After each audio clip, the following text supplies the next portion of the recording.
bueno, vienen luego las exposiciones de los ejercicios que quedamos aquí van a exponer, ¿ok? Entonces, a ver, nada más rápidamente les recuerdo que estábamos en este criterio evaluativo, déjenme si avanzo rápido, sí.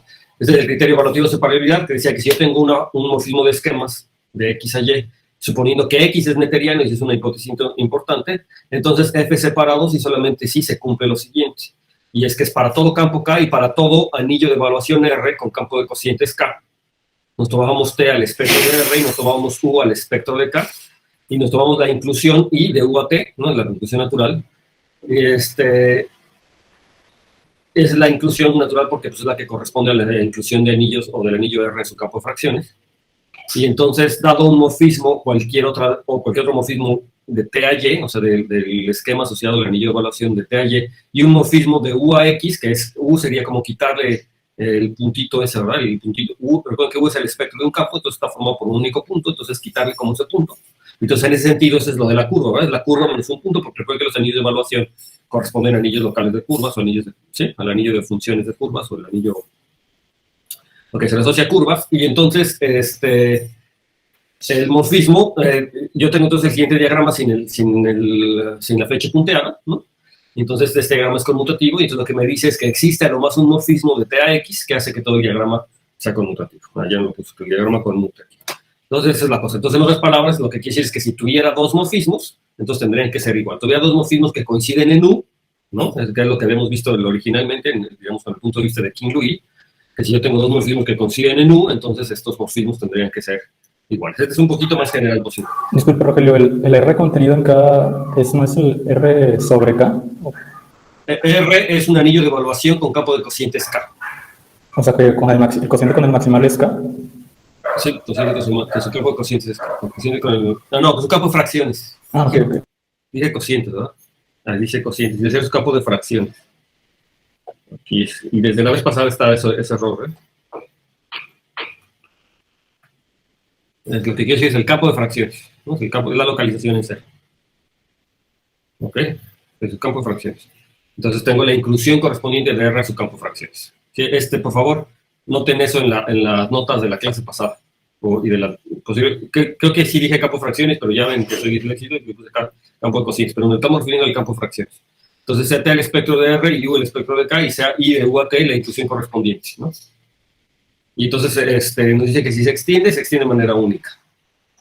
Entonces habíamos visto que si era separado esto pasaba, digamos, lo vimos antes, hace 2 clases, pero lo interesante aquí es el regreso, digamos, como la otra situación. Si estas condiciones se cumplen, entonces el morfismo es separado, ¿no? Que era lo que pasaba. Yo voy a presentar la demostración nuevamente la presentación de la ida y la presentación de regreso, porque la presentación de ida es diferente a la que hace King-Louis, más o menos con las mismas ideas, pero es un poquito diferente.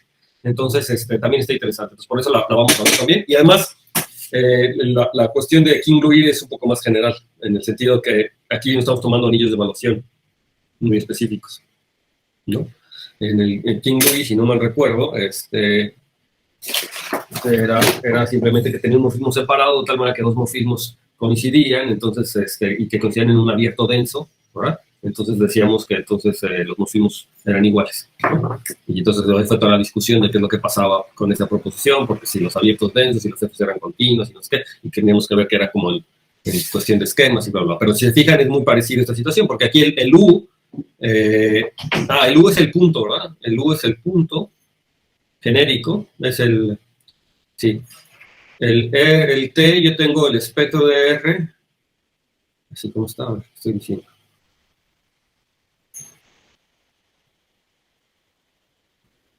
A ver, si yo me trato de pensar en el ejemplo anterior, en el que yo tenía un anillo de evaluación discreta, en el que yo tengo un punto cerrado y un punto abierto dado por el punto genérico. Entonces, el anillo local, ¿verdad? Es el campo de cocientes.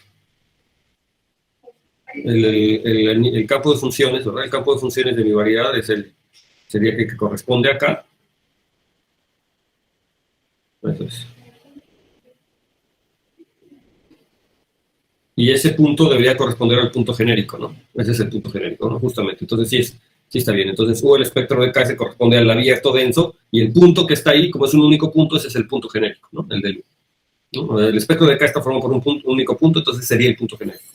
Entonces, sí está bien. Entonces, para esto teníamos dos lemas, y entonces el primer lema era el siguiente, que nos hablaba de las especializaciones. Nos decía que si eres un anillo de evaluación con cada campo de fracciones, y me tomo como antes T igual al espectro de R y U el espectro del campo de funciones, el campo de fracciones, ¿no?, del espectro de K. Entonces, dado el morfismo inclusión U de X, o sea, dar un morfismo de U a X, esto es equivalente a dar un punto X1 en X y una inclusión. Dar un morfismo de U a X es equivalente a dar un punto X1 a X y una inclusión K de X1 a K. Ajá, eso, como siempre, ¿no? Eso es nada más porque U es el espectro de un campo. Entonces, hacer el morfismo es nada más escoger un punto y una inclusión del campo de KX1, ese se llama el campo de... El KX1 es el campo de... Ese sí es el campo de cocientes de X1, ¿no? Es que yo le llamo ese el campo de definición de X1, pero ¿cómo le estábamos llamando nosotros? El libro le dice de residuos. El campo de residuos, ¿no? Es el campo de residuos en el punto X1, que se obtiene localizando en el punto X1 y luego dividiendo en el máximo, ¿no? Es el campo de residuos. Ese es, como les digo, yo estoy acostumbrado a llamar el campo de definición de X1, porque es donde X1 tiene sus coordenadas, básicamente, ¿no? Entonces, bueno, tengo esa inclusión. Y entonces dar un morfismo ahora de todo el T a X, o sea, del anillo de evaluación a X, es equivalente a dar dos puntos, X0 y X1 en X, con X0 una especialización de X1 y una inclusión de campos de K de X1 a K. De tal manera que R domina el anillo local θ de X, ¿no? Y el anillo local de θ de X0 en el subesquema generado nada más por Z y la cerradura de X1, ¿no? Que está dentro de X, con su estructura reducida, ¿no? O sea, ese es un cerrado, entonces yo le doy toda su estructura reducida. Entonces es muy importante porque cuando yo quiera dar un morfismo de T a X, pues entonces voy a tener, o sea, me va a bastar, por supuesto, dar esos dos puntos y dar esta condición en cuanto a los anillos locales de dominación, ¿no? Que hemos visto. Bueno, en la clase pasada vimos la demostración de estos lemas. Sí. Y está el lema 2, que es este. Yo no le puse stop al lema 2. A ver, entonces déjenme, voy aquí hasta el lema, al otro lema. Aquí le voy a poner. Ok, el otro lema me decía que si f de x a y es casi compacto, ¿no? Entonces la imagen de f de x en y es cerrado, si solamente si es estable bajo especialización, ¿de acuerdo? Entonces ayer vimos que era lo que quiere decir estable bajo especialización y hicimos la demostración, o vimos la demostración que hace Harshon de este hecho. Y entonces, nada más para que lo recuerden, lo que tenemos ahí en el diagramita es que X1 se especializa a X0, entonces la imagen que yo tengo en cabeza es algo así como lo que está escrito así. X1 es como un punto gordo, ¿verdad? Cuya cerradura, o sea, como X0 está en la cerradura de X1, ¿no? Como que se mete por ahí o está pegado por ahí de alguna manera, ¿no? Y entonces decíamos que es estable bajo especialización, un conjunto estable bajo especialización, si siempre que yo tengo un punto X en U, entonces también contiene a todos los puntos que se especializan.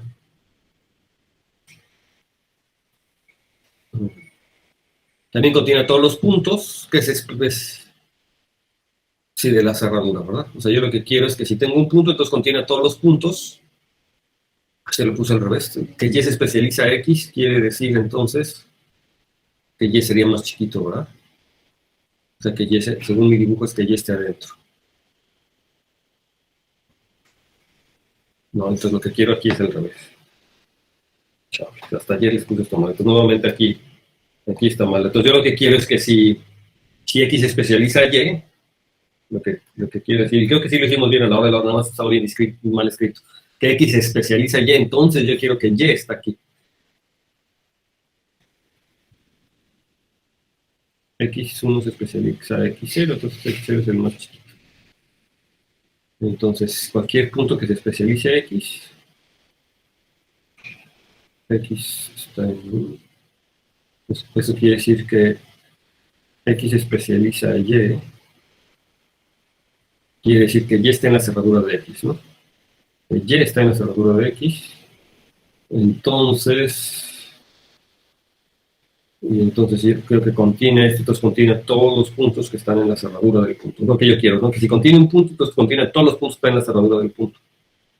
Entonces que si contiene X, entonces lo que yo quiero es que si contiene X, entonces contenga todos los puntos que están en la cerradura de X, es decir, a todos los puntos a los que X se especializa. Es esto lo que... O sea, a fin de cuentas lo que yo quiero es esto, ¿no? que si está un punto, entonces contiene toda la cerradura del punto, es lo que yo quiero. Entonces es eso, ¿no? Que eso quiere decir que si un punto se especializa en X, entonces ese punto tiene que estar ahí, ¿no?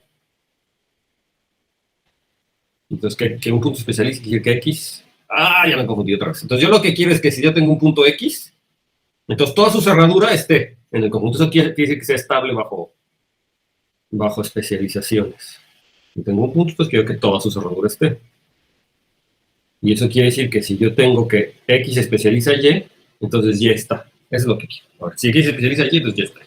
Ok, entonces ese fue lo más. Y ahora vamos a hacerme recordarles una cosa, ¿no? Que era lo que Edgar preguntaba sobre la dominación de anillos.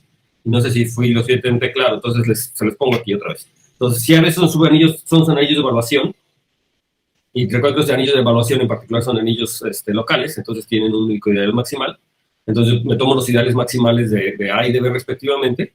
Entonces, decimos que A domina B, y yo lo que les dije ayer, que A quería decir que A dominar a B quiere decir que tengo un morfismo entre estos esquemas, de tal manera que el morfismo de esquemas correspondiente sea un morfismo dominante, ¿no? Y se recuerden que quiere decir que es un morfismo dominante, pues quiere decir que la imagen, o que la cerradura o que la imagen es densa, ¿no? O sea, que tiene una imagen densa en el conjunto. Por supuesto existe la definición de que sea dominante estricta, o sea, sin tener que pasar esquemas, ¿no? Y entonces lo que les voy a poner ahorita es la definición que quiere decir que sea dominante sin tener que pasar esquemas. Entonces, que sean estos dos anillos de evaluación sean dominantes, quiere decir que tengo una inclusión de BA, o en otras palabras, que B es un subanillo de A, de tal manera que si me fijo en el ideal maximal de A y me fijo en la imagen inversa bajo la inclusión, en otras palabras, me fijo en la intersección del ideal maximal de A con B, pues esto me tiene que dar el ideal maximal de B. Eso es lo que quiere decir que dos anillos de evaluación, que digamos uno domina al otro. Entonces yo digo que A domina a B, si esto pasa. Entonces, en otras palabras, como que A es un anillo más grande, que cuando me tomo el ideal maximal y lo intersecto con el anillo chiquito, pues me da el ideal maximal del anillo chiquito. Esa es la idea más natural. Si se fijan, esto lo que me quiere decir es algo en términos de esquemas, ¿no? O sea, yo tengo los morfismos de esquemas respectivos y la imagen inversa del punto cerrado, la imagen del punto cerrado tiene que ser el punto cerrado, el otro. Digamos que, déjenme ahora poner la definición de que sea un morfismo de esquema sea dominante, entonces nada más para recordarlos. Entonces un morfismo de esquemas phi de X a Y es dominante si justamente la imagen de phi de X, o sea, la imagen de X es un subconjunto denso de Y. Y entonces, ahora esa es la definición, ¿no? Entonces uno se puede preguntar, bueno, ¿cuál es la relación entre estos dos? O sea, ¿realmente sí es cierto que sea dominante como esquema se implicará o será equivalente a esta condición que estamos teniendo aquí? No ocupamos que sean X y Y irreducibles. Es que me parece que en un ejercicio del libro lo definen así. Ajá, lo que pasa es que aquí son dominios de evaluación.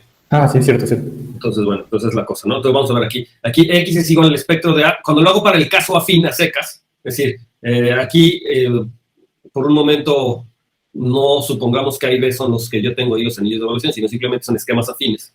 Entonces, decir que yo tengo un morfismo dominante del espectro de A al espectro de Y es un ejercicio, que me parece que es un ejercicio que les había dejado, que esto es demostrar que el kernel de phi, o sea, el kernel del morfismo, recuerden que como son morfismos de esquemas, entonces estos quedan únicamente determinados por el morfismo respectivo de anillos entre B y A, y normalmente coincide con phi gatito, ¿no? O las secciones globales de phi gatito del morfismo, ¿no?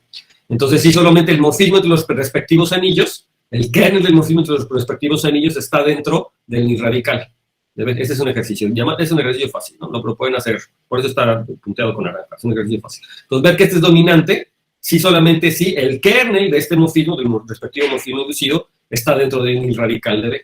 Entonces, si eso va a pasar, eso es inmediato. Si se fijan, entonces aquí podrían decir que, bueno, hay un problema porque en la definición de arriba, pues yo estoy teniendo que B es un subanillo de A o que se inyecta al menos en A, ¿no? O sea, que tiene una función inyectiva. Y aquí, pues, estoy dando la posibilidad de que el morfismo no sea ni siquiera inyectivo, pues tiene un kernel, ¿no? Digamos que entonces, en este caso, esta definición de dominancia, o de ser dominante, es un poco más general que la que está escrita ya allá atrás, ¿no? Pero la verdad es que debería de coincidir. ¿Y por qué coinciden? ¿Quién dice por qué sí coinciden? Para el caso en el que hay dejan anillos de evaluación. Bueno, lo que pasa es que los anillos de evaluación son dominios enteros, ¿no? Entonces, como son dominios enteros, entonces siempre son reducidos. El radical es el ser, ¿no? Y entonces, en particular, quiere decir que el kernel es ser, siempre. Entonces, yo voy a tener una inyección justamente y se va a cumplir la condición, básicamente, ¿no? El hecho que provenga de un morfismo de esquemas quiere decir que es un morfismo local, y entonces en particular me garantiza la condición que la imagen inversa del ideal maximal es el ideal maximal, ¿no? O sea, recuerden que los morfismos de esquema son locales, ¿no? Por definición. Bueno, y de todas maneras eso va a pasar, ¿no? La imagen inversa de un ideal maximal, pues va a ser el ideal maximal. Entonces, esto me hace ver que, bueno, en efecto sí, ¿no? Cuando hay veces un anillo de evaluación en particular, ser dominante como anillos con la definición de álgebra, estrictamente de álgebra, es equivalente a la definición esta de ser dominante en términos de los esquemas. ¿Sí? Bueno. Eso, ¿no? En anillos de evaluación son dominios enteros, lo que decía aquí. Por lo tanto, por lo que son reducidos. Entonces, bueno, si ustedes revisan entonces la demostración de la clase pasada de este hecho, donde utilizábamos esta parte de la dominancia, se dan cuenta que utilizamos básicamente esta caracterización, ¿no? La de arriba, ¿no? Pues la caracterización que dice la de arriba, en realidad es una equivalente o sea, la caracterización que usamos, en realidad es equivalente a esta que está aquí arriba, pero muy fácil, equivalente. Eso tenía que ver con los campos de residuos. Que el campo de residuos se metía dentro del otro campo. Pero eso sucede por esta condición de los ideales maximales, ¿no? O sea, una vez que yo tengo los anillos locales, esta condición me implica que tengo una inyección en los anillos locales, y entonces cuando tomo el cociente con el ideal maximal, entonces, por esta condición de que me representan los ideales maximales, entonces también tengo una inclusión respectiva entre los anillos locales, ¿no? Entre los campos residuales. Eso es, entre los campos residuales. Y esa es la caracterización lo que utilizamos en la clase pasada. Bien, entonces ahora lo que quiero es pasar a la demostración del teorema de este criterio evaluativo de desaparabilidad. Como les digo, aunque con lo que hemos visto del libro de Kim Louis ya teníamos, digamos, la ida, aquí de todas maneras la vamos a ver la ida porque es un poquito distinto, porque esto lo está haciendo para anillos de evaluación, concretamente, ¿no? En general. Y ¿qué más? Bueno, bueno, tiene su cierto interés. Entonces la escribo aquí para que la tengamos presente, no sé, el criterio evaluativo, nuevamente. Entonces recuerden que lo que queremos es ver que existe cuando mucho, que esté en un diagrama conmutativo como el que aparece aquí en chiquito a la derecha, entonces va a existir cuando mucho una extensión, ¿verdad? Cuando mucho existirá una extensión de aquí para acá. Ese es el criterio evaluativo. O sea, que si existe una extensión, es única, cuando mucho, ¿no? Eso no me garantiza que exista, ¿verdad? La extensión me dice si existe, entonces... Ok, entonces vamos a hacer la demostración. Y entonces, como les digo, voy a hacer la demostración de ida primero, entonces voy a suponer que f de x a y es separado. Estrictamente esto ya lo habíamos demostrado, ¿no? Pero les digo, esta demostración, aunque utiliza herramientas más o menos parecidas, es un poco distinta a la que tiene Kim Louis, entonces también vale la pena estudiarla. Entonces vamos a considerar el diagrama anterior, digamos, el que se obtiene con estas cosas. Y entonces lo que yo voy a tomarme ahora son dos morfismos, o sea, voy a suponer que existen dos morfismos, lo que yo quiero mostrar es que h es igual a h', ¿no? Así como en la clase, hace dos clases que habíamos visto, ¿no? Yo quiero mostrar que h es igual a h'. Vamos a suponer que existe un levantamiento o que existe este morfismo de TAX y vamos a ver que son iguales. Entonces, lo que yo tengo como hipótesis, ¿no? Esto ¿qué quiere decir? Que los diagramas sean conmutativos, como U es la inclusión, ¿verdad? Como I es la inclusión de U a T. Entonces, lo que me está diciendo realmente es que la restricción de H a U es la misma que la restricción de H' a U, ¿no? Eso es porque es una restricción. Y yo lo que quiero demostrar es que H es igual a H'. Bueno, entonces, sabiendo eso, vamos a considerar el diagrama usual, que es el que me da el morfismo. A ver, lo que quiero hacer es escribir es esta H y H' en otro diagrama para que quede más claro qué es lo que vamos a hacer, ¿no? Entonces, primero, yo tengo el diagrama usual, que está aquí, digamos, del producto fibrado, ¿no? Pero lo voy a escribir así porque luego quiero poner el morfismo diagonal, y de hecho por eso puse aquí la X, ¿no? Aquí yo quiero poner el morfismo diagonal, pero yo tengo T por ahí en algún otro lado y tengo el morfismo H que va a X, y luego por abajo voy a poner el morfismo H' que va también a X, ¿no? Entonces los pongo así, en vez de que los ponga en las dos fechas, ¿sí? Nada más para que nos ubiquemos, ¿no? Y bueno, yo tengo el morfismo diagonal, y recuerden que el morfismo diagonal, pues es el que hace que conmute con las identidades. Pues aquí abajo es la identidad y de este lado también es la identidad, ¿no? Entonces es la situación que yo tengo, ¿no? Entonces, como yo tengo un morfismo, o como yo tengo H y H', que son morfismos que conmutan con F, ¿verdad? O sea, que son morfismos que conmutan con morfismo estructural, de hecho, eso es lo que me está diciendo esto, que conmutan con F, entonces debe de existir un único morfismo que va de T al producto fibrado, ¿de acuerdo? Entonces es lo que yo tengo. Entonces el morfismo, que vamos a llamar H'P', es el único morfismo que va determinado por H y por H', que va de T al producto fibrado. Es el único morfismo. Entonces ahí está.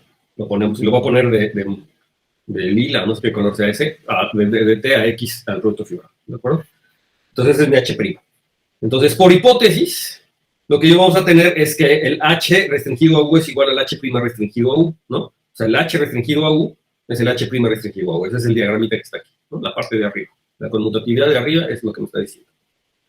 Entonces, en particular, eso quiere decir que si me tomo el único punto que está en U, ¿verdad? Que es el que vamos a llamar el T1, ¿verdad? Me tomo el único punto que está en U, entonces, pues si yo le aplico H a este T1, pues va a ser lo mismo que H' en T1. Entonces, por la conmutatividad, ¿verdad? Por la parte de aquí arriba, nuevamente, T es el único, T1 es el único punto aquí, entonces lo bajo, lo incluyo y lo mando a H por H', pues me tiene que dar exactamente lo mismo. Entonces yo tengo esta igualdad. En términos del dibujito que está de este lado, lo que yo me estoy tomando es el T1 aquí, y yo digo, T1 cuando lo mando por H cae a un punto, vamos a llamarlo X1, cuando lo mando por abajo, pues también tiene que ir al mismo punto, a X1, entonces estoy teniendo puntos aquí X1 y X1 aquí. Entonces, ¿eso qué quiere decir?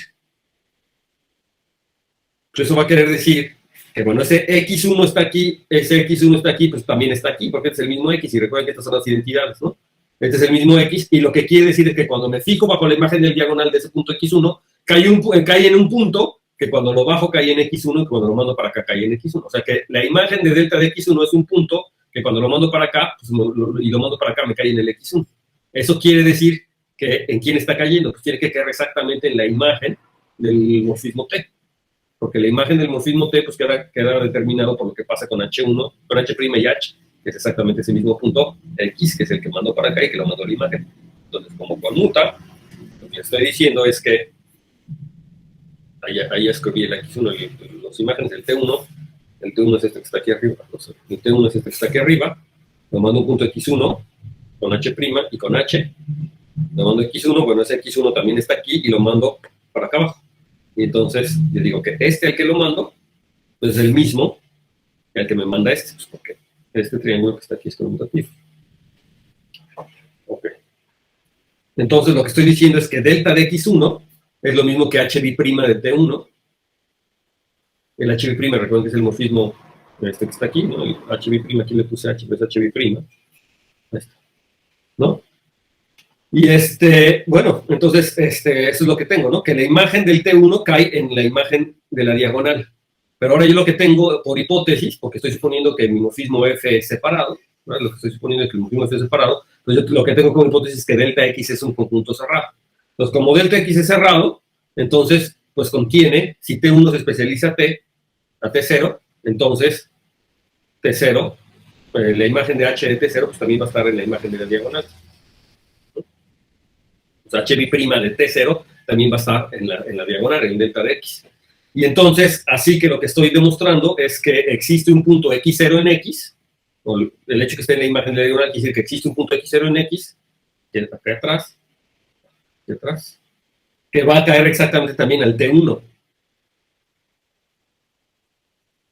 Digo, que va a caer al T0, que es el punto que estoy diciendo, la imagen del T0. Entonces, delta de X0 cae en la imagen del T0. Es decir, lo que estoy diciendo es que como están en la diagonal, como el H'B' de T0 también está en la diagonal, pues eso quiere decir nuevamente que H' de T0 tiene que ser igual a H de T0, pues porque justamente están cayendo en la diagonal. O sea que el H'B' de T0 cayó en la diagonal, eso quiere decir que H' de T0 es igual a H de T0. Y entonces eso quiere decir que por lo pronto, o sea, por lo tanto, eso quiere decir que H es igual a H', al menos como funciones, ¿verdad? En términos de los puntos, porque ahorita todo lo que hicimos fue un argumento topológico. Entonces lo que me está diciendo es que entonces el H puntualmente coincide con H' en los puntos. Ah, ¿por qué coinciden? Pues porque el T está formado por estos puntos, ¿no? O sea, está formado por T0 y T1. Entonces, coinciden con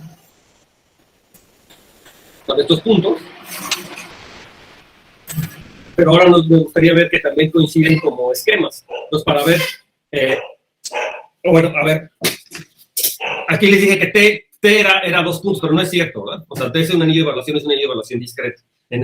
O sea, yo lo estoy pensando como un anillo de evaluación discreta justamente por el lema, por la caracterización que estábamos diciendo, que me dice la caracterización que me dice que realmente dar un morfismo de T a X es escoger dos puntos en X, en un X1 y X2 de tal manera que uno se especializa al otro y que cumple una condición en los campos residuales. Si se fijan, eso es lo que pasa cuando T tiene exactamente dos puntos y cuando T es un anillo de evaluación discreta, tiene exactamente dos puntos, pues lo estoy fijando en la imagen y luego uno especializa el otro punto y lo que pasa ahí. Pero bueno, en realidad es más general, pero el lema me está diciendo que el lema que demostramos me está diciendo que dar un morfismo de T a X es dar exactamente esos dos puntos. Entonces yo lo que estoy dando es esos dos puntos, ¿no? Y esos dos puntos que yo estoy escogiendo, pues caracterizan el morfismo T.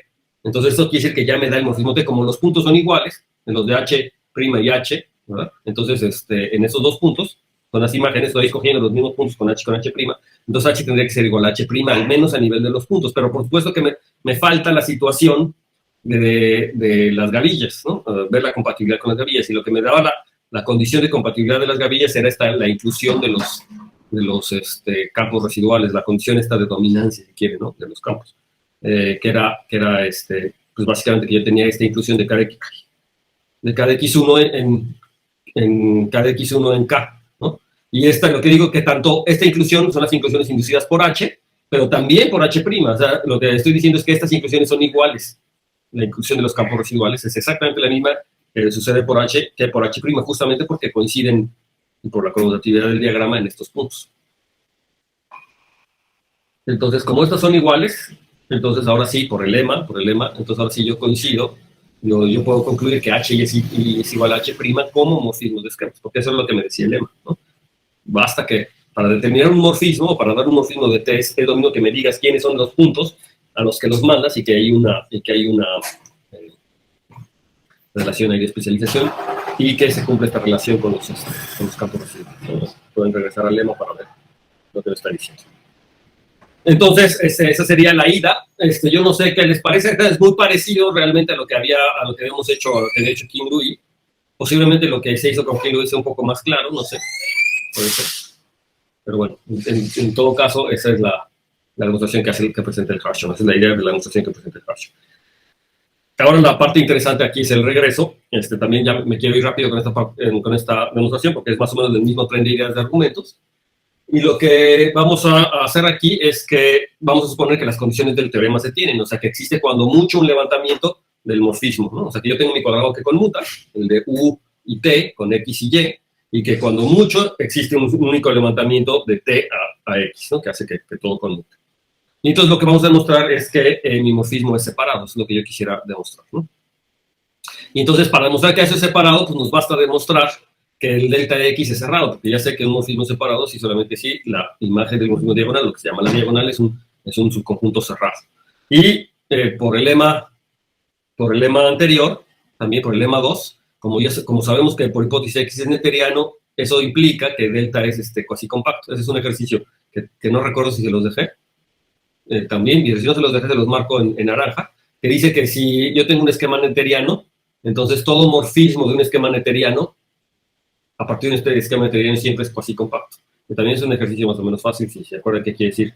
Estas son todas estas definiciones, ¿no? Cualquier morfismo de un esquema neteriano a otro esquema, siempre es cuasi compacto. ¿Recuerdan qué quiere decir que sea cuasi compacto? O casi compacto. Que la imagen inversa de... ¿un morfismo? Ajá. Que la imagen inversa de cualquier afín era cuasi compacto. Ajá. Que tenga una cubierta, ¿no? Que lo puedo cubrir y que tenga la imagen inversa de esos es cuasi compacto. Y que sea neteriano, pues quiere decir que para cualquier cubierta afín, ¿verdad? La imagen inversa de estos es un anillo neteriano. También es afín y se puede escribir como un anillo neteriano. Bueno, y es una cubierta finita, ¿va? Hay una cubierta finita. Entonces, si ustedes es básicamente jugar con eso y para que vean que todo morfismo de un esquema neteriano a cualquier otro esquema es cuasi compacto. Entonces es un ejercicio. Entonces, ¿por qué queremos ver que delta es cuasi compacto? Pues porque quiero utilizar el lema 2. Entonces el lema 2 me decía que si tengo un morfismo cuasi compacto, que además es cerrado bajo especializaciones, entonces el conjunto era cerrado, ¿no? Entonces, lo que nos bastaría ver, para ver que delta de X es cerrado, nos faltaría ver que es estable bajo especializaciones. Entonces, por el lema 2 que vimos hace rato. Entonces, ¿qué es lo que vamos a hacer entonces? Pues ver que delta de X es estable bajo especializaciones. Entonces, nuevamente, pues que si yo tengo un punto X en delta X y tengo que X especializa un punto Y, lo que quiero ver es que Y también está en delta X, ¿no? Ok. Entonces, para eso pues, me voy a tomar el punto Z1 en delta X, me voy a tomar Z2, digo Z0, un punto para el que se especializa Z1. Lo que quiero demostrar es que Z0 está también en delta X, ¿no? Si logro demostrar eso, estaría demostrando que es cerrado bajo especializaciones, y entonces, por lo tanto, por el lema, concluimos que delta X es cerrado, y por lo tanto, es separado, ¿de acuerdo? El morfismo es separado. Entonces, sea, vamos a tomarnos K igual al campo residual en Z1, ¿no? Y vamos a tomarnos O, el anillo local de Z0 en Z1. Nuevamente, fíjense aquí por qué hacemos eso. Me tomo Z1, me tomo su cerradura, y yo sé que entonces Z0 está aquí adentro, ¿no? Z0 está dentro de Z1. Entonces, básicamente eso es como la condición de anillo de evaluación discreta, casi, ¿no? O sea, yo tengo que ahí hay un punto en la cerradura, ¿no? Entonces eso es lo que vamos a tomar. Entonces me voy a tomar el anillo local de Z0, pero en este esquema, que creo que antes lo habíamos llamado Z, este esquema, ¿no? Si quieren lo llamamos Z, no importa. Entonces me tomo este esquema, la cerradura de Z1. Entonces es un subesquema, ¿de quién?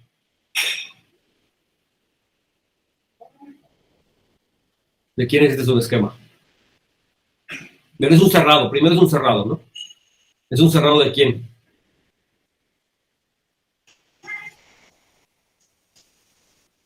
Bueno, pues Z1 está en la imagen de la diagonal. ¿Dónde está la diagonal?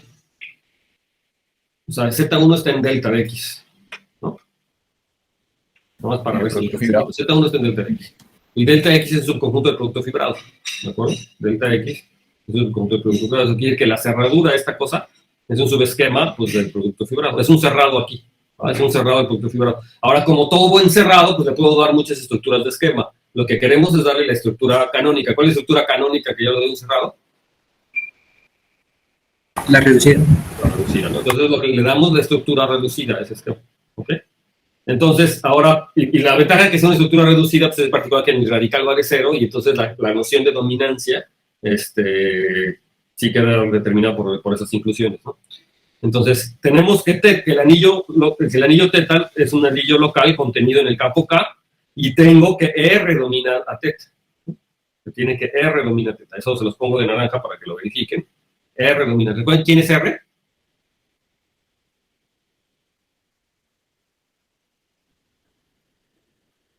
Bueno, R era el anillo, de tal manera que su campo de fracciones es K.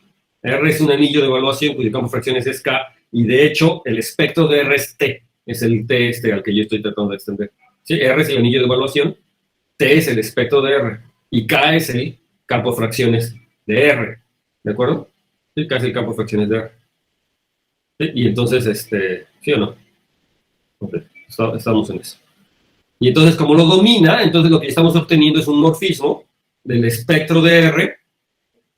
Bueno, como lo domina, pues yo tengo exactamente el morfismo del espectro de O a R, pero yo puedo componerlo, como lo habíamos hecho antes, con el espectro, dar un morfismo del espectro de R al producto fibrado, pero el producto fibrado porque se factoriza, ¿no? O sea, se factoriza a través de la diagonal. ¿No? O sea, yo tengo que el espectro de R va a O, que está en Z, y Z se mete al producto fibrado. Entonces, lo que estoy teniendo es un morfismo del espectro de R a X cruz X, a través de la diagonal o a través del Z que está dentro del producto fibrado. Pero no es precisamente por el lema 1, o sea, porque no tiene toda la situación del lema 1, que tiene dos puntos, un campo, un anillo que domina otro, ¿no? Ay, Chino, no estoy oyendo bien lo que dices. ¿Lo puedo repetir, por favor? Claro, que creo que es por el lema 1, ¿no? O sea, es que el lema 1 asegura que tener un morfismo del espectro de R a otro esquema es lo mismo que tener dos puntos, uno que domina uno la especialización del otro y el anillo que domina el otro. Es por eso, ¿no? Exacto, es justamente por el lema 1, sí. Es justamente por el lema 1. Pero sí, o sea, digamos que por el lema 1 queda bien determinado, ¿no? Pero digamos, como yo mando al espectro de R a al producto fibrado, pues porque estoy teniendo esta situación, ¿no? ¿Sí? Digamos que yo tengo los morfismos de Z. Pero bueno, no importa. Yo tengo, si quieren, por el lema 1 explícitamente, tengo dos puntos, de tal manera que uno es la especialización del otro, y dar un morfismo de T para acá era tomarse esos dos puntos y la condición de la dominancia que habíamos visto. Entonces, eso induce un morfismo, digamos, de T al producto fibrado, ¿no? Ahora, cuando yo tengo el producto fibrado, tengo las dos proyecciones, la proyección de la primera coordenada y la proyección de la segunda coordenada. ¿de acuerdo? Entonces eso hace que tenga un morfismo del espectro de R a X y otro morfismo del espectro de R a X, ¿no? Componiendo con las proyecciones. Entonces, si yo compongo con las proyecciones, voy a obtener dos morfismos que van de T a X. Y estos morfismos, ¿qué es lo que pasa? Pues que son morfismos sobre Y. O sea, son morfismos que coinciden hasta Y, son morfismos sobre Y. Y que cuyas restricciones a U, que es el espectro del campo, son iguales, ¿no? Y son iguales pues porque justamente el Z1 que yo estoy tomándome está en la diagonal de X, ¿no? ¿Sí? Entonces, estos morfismos son iguales. Entonces ya estoy teniendo dos morfismos de TX que la restricción a U son iguales. ¿Eso qué quiere decir? Como se cumplen las condiciones, ¿no? Es las hipótesis de lo que estoy suponiendo, pues eso es lo que va a querer decir que estos dos morfismos tienen que ser iguales, ¿no? Porque me había dicho que existía cuando mucho uno. Y entonces, como estos dos morfismos son iguales, lo que quiere decir es que el morfismo que va de T a X1 plus 1 se factoriza a través de la diagonal. Se factoriza a través de la diagonal. Quería escrito aquí arriba. Se tiene que factorizar a través de la diagonal. Y entonces, como se factoriza a través de la diagonal, pues quiere decir que entonces el Z0, que era la imagen del T0, pues debería de caer exactamente en la diagonal. En la imagen de la diagonal. Y entonces lo que estaría demostrando es que el delta de X es estable bajo especializaciones. Y como es estable bajo especializaciones, pues por lo tanto es cerrado. Y como la diagonal es cerrada, entonces el morfismo F es separado y era lo que yo quería demostrar, ¿no? Y bueno, esa es la demostración del fraction. Entonces con eso terminaría yo esto de la separabilidad. Y entonces ahora sí, lo que les quiero exponer ahora es lo del criterio de propiedad, ¿no? Que es un criterio parecido a este. Normalmente es un criterio evaluativo para la propiedad y entonces también es de mucha utilidad, ¿no? Decir cuándo un morfismo es propio. Pero ustedes me tienen que exponer, entonces les dejamos esta hora para que ustedes se expongan, ¿de acuerdo? Entonces lo de propiedad lo tomamos en la siguiente clase. ¿Alguna duda? Okay. Sí, es que digamos, cuando uno busca este criterio evaluativo de separabilidad en algunas páginas, no aparece la hipótesis de que X sea neteriano. Y entiendo que estas como de esas propiedades que uno puede quitar la neterianidad, pero es mucho más difícil. Pero no sé, o sea, la prueba es muy difícil, nunca la he visto, no sé. O cómo es más o menos. Fíjate, nosotros sí estamos utilizando fuertemente la neterianidad, ¿no? Sobre todo para poder utilizar el lema de que el morfismo es el morfismo o sea, para utilizar el lema 2, ¿no? Que yo necesitaba déjame regresarme al lema 2. Vamos a regresar rápidamente al lema 2. Así es. O sea, el lema 2 me pide, para que yo pueda utilizar el lema 2 me pide que esta cosa sea cuasi compacto. Y entonces yo lo voy a aplicar para el morfismo diagonal.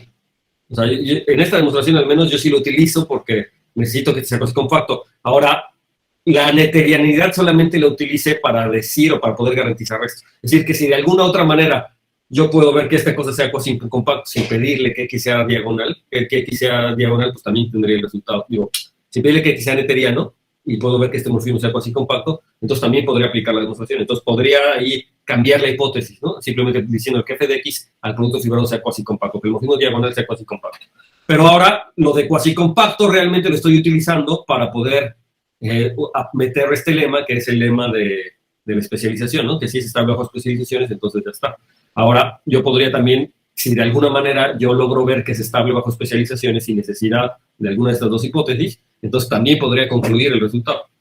Si yo de entrada digo, bueno, la diagonal es estable bajo especializaciones, o lo puedo demostrar por algún otro tipo de supuestos, entonces a lo mejor con eso me bastaría para lograrlo. La cosa es que eso no es tan inmediato, ¿no? O sea, ¿cómo yo lo hago para demostrar que la diagonal es estable bajo especializaciones?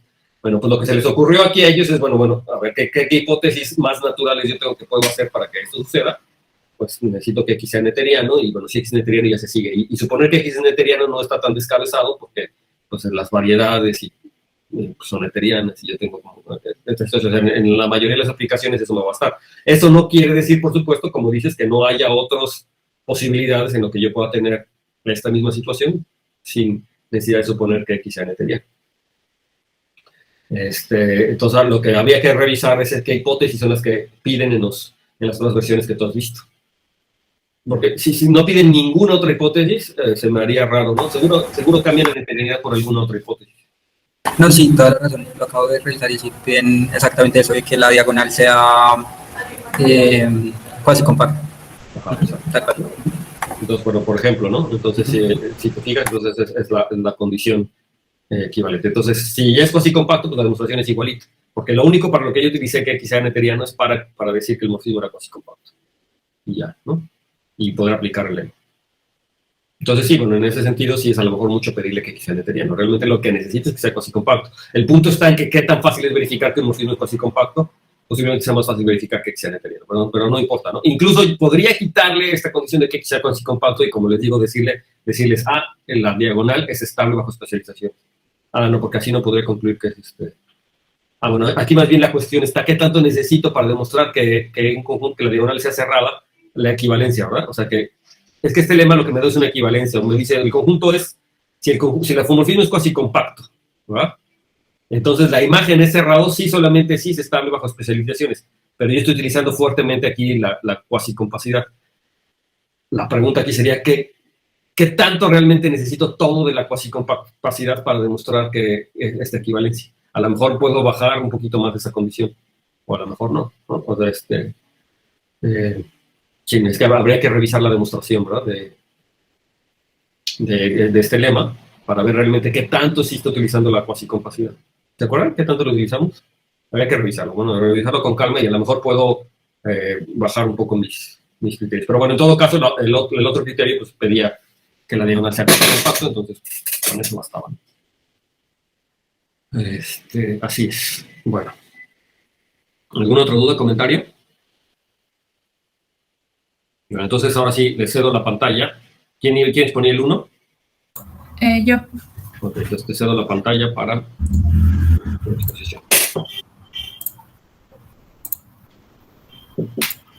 Bueno, lo mío era realmente bastante sencillo. Era demostrar que las dimensiones abiertas y las cerradas determinaban morfismos propios, ¿no? ¿Propios? Y ¿perdón? ¿Propios? Sí. Separados. Separados, ¿no? Sí, porque creo que no hemos visto lo de propiedad. Y es que también pasa eso en propiedad, pero era la versión por separados, no me acuerdo. A ver. Perdón. No sé si lo escribí mal o... Lo hiciste para propios. Sí, son separados. A ver. Voy a dejar de compartir entonces. Déjenme ver si...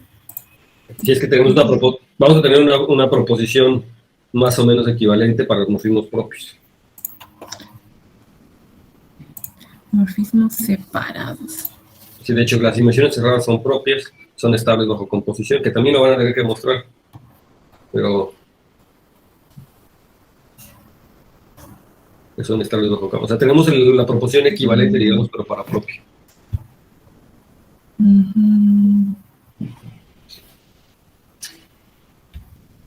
Ok, pero sí era demostrar, ¿no? Que el morfismo diagonal era una inversión cerrada. No. Las inversiones abiertas y cerradas son separadas. Es lo que hay que mostrar.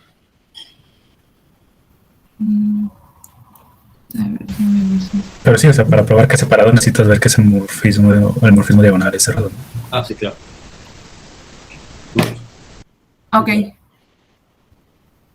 Ok, sí, entonces sí es eso. Solo creo que escribí mal lo que iba a hacer. Solo es la palabra separado por propio. Y de hecho, como te digo, está íntimamente relacionado, ¿no? A ver, entonces... Sí, entonces era eso, perdón, entonces no es propio, es separado, pero sí probé justamente que la diagonal te daba un morfismo cerrado, ¿no?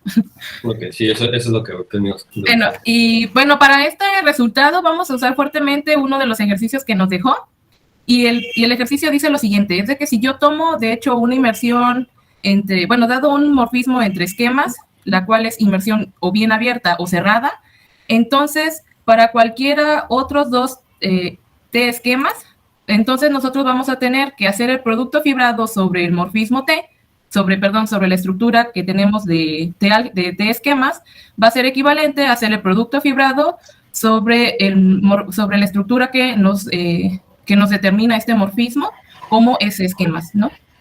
Y bueno, eso no sé si quieran que se lo tenga que mencionar, pero creo que fue justamente uno de los que acabamos de de hacer. Y entonces voy a utilizar este hecho. Y bueno, y por esto, pues voy a tomarme una inmersión abierta o bien cerrada F, de X a Y con X y Y esquemas. Entonces, pues justamente lo que me dice este morfismo, lo que me dice este ejercicio, es que hacer el producto fibrado de X visto como un X esquema, va a ser justamente X, ¿no? Hacer el producto fibrado. Y por esta proposición, va a ser justamente el producto fibrado visto con la estructura de Y esquema que me otorga este morfismo. Entonces, este morfismo, realmente lo que me está diciendo es que el morfismo diagonal va a ser un isomorfismo entre estos dos esquemas. Y en particular, pues me va a determinar una inmersión cerrada y en principio la imagen va a ser un esquema cerrado, ¿no? En el producto. A ver, entonces, ¿por qué la diagonal es un isomorfismo? Esto surge por ese hecho, ¿no? Porque, pues a final de cuentas, el ejercicio es probar que el producto fibrado sobre estos es un isomorfismo. Y surgía justamente de las propiedades universales. ¿No? Ya, porque tienes que ser isomorfo a X. Exacto. Sí, exacto, esto. Y pues era eso. Yo sí lo probé, salvo, perdón, era así separado. ¿Y alguien tiene dudas o no? A ver, entonces, si es un isomorfismo. En principio es una inmersión cerrada. Sí, creo que está bien, ¿no? Sí, ahí entonces lo interesante sería ver la demostración del ejercicio. Digo, ya sé que le escribiste, pero pues es como que muy, muy fuerte, ¿no? Sí, bueno, realmente surge porque este resultado se subdivide en otro resultado pequeño, y era ver que si teníamos cualquier otro morfismo de Z a T, si teníamos dos morfismos de un esquema Z a T, entonces tales que al componerlos con el morfismo pi nos daba los mismos morfismos, es decir, dos morfismos FG de ZT, tales que F compuesto con pi es igual a G compuesto con pi, teníamos que probar que en efecto eran los mismos morfismos. Y entonces, más o menos la idea sale de ahí. De hecho, es probar que me va a determinar como un producto fibrado, ¿no? Que satisface las propiedades universales del producto fibrado. Sí, producto fibrado. Y ahora la pregunta que yo le hacía a Edgar ayer, ¿no? Porque estaba discutiendo algo como eso. Fíjate que aquí cuando es el producto fibrado sobre T, es porque estás considerando a X y a Y como T esquemas, ¿no? Digamos que estás en la categoría de T esquemas. Sin embargo, del lado derecho tienes el producto fibrado de X y Y sobre S. Entonces estás en la categoría de S esquemas. ¿Qué quiere decir un isomorfismo entre dos objetos en distintas categorías?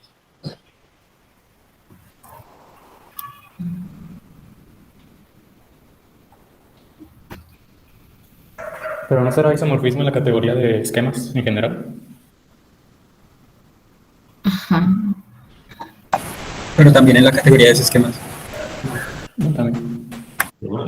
También es un isomorfismo en la categoría de S esquemas. Porque la categoría de T esquemas, gracias a pi, se puede ver como S esquemas bajo la composición, ¿no? Eso es lo que quería decir, ¿no? O sea, yo tengo que cualquier T esquema se convierte en un S esquema bajo la composición, ¿no? Entonces, a ver, les hago esta pregunta. Si yo tengo un T esquema, ¿no? Y luego ese T esquema lo veo como un S esquema. ¿De acuerdo? Tengo un T esquema y luego lo veo como S esquema. Ahora ese esquema lo puedo hacer el push forward, hacer el cambio de base a T esquemas. Entonces ahora tengo dos T esquemas. El original y el que me fui como T esquema y lo regresé. ¿Son iguales? ¿Sí? ¿Ya vieron la pregunta?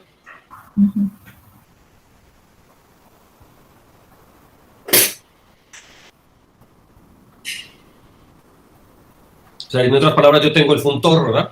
Que a cada T esquema le asocio un S esquema vía pi. Y por otro lado tengo el funtor que a cada S esquema le asocia un T esquema por cambio de base. Entonces la pregunta es si la composición me da la identidad. O cuasi la identidad. O sea, ¿son isomorfos? A lo mejor no son el mismo, pero ¿son isomorfos? ¿Qué opinan?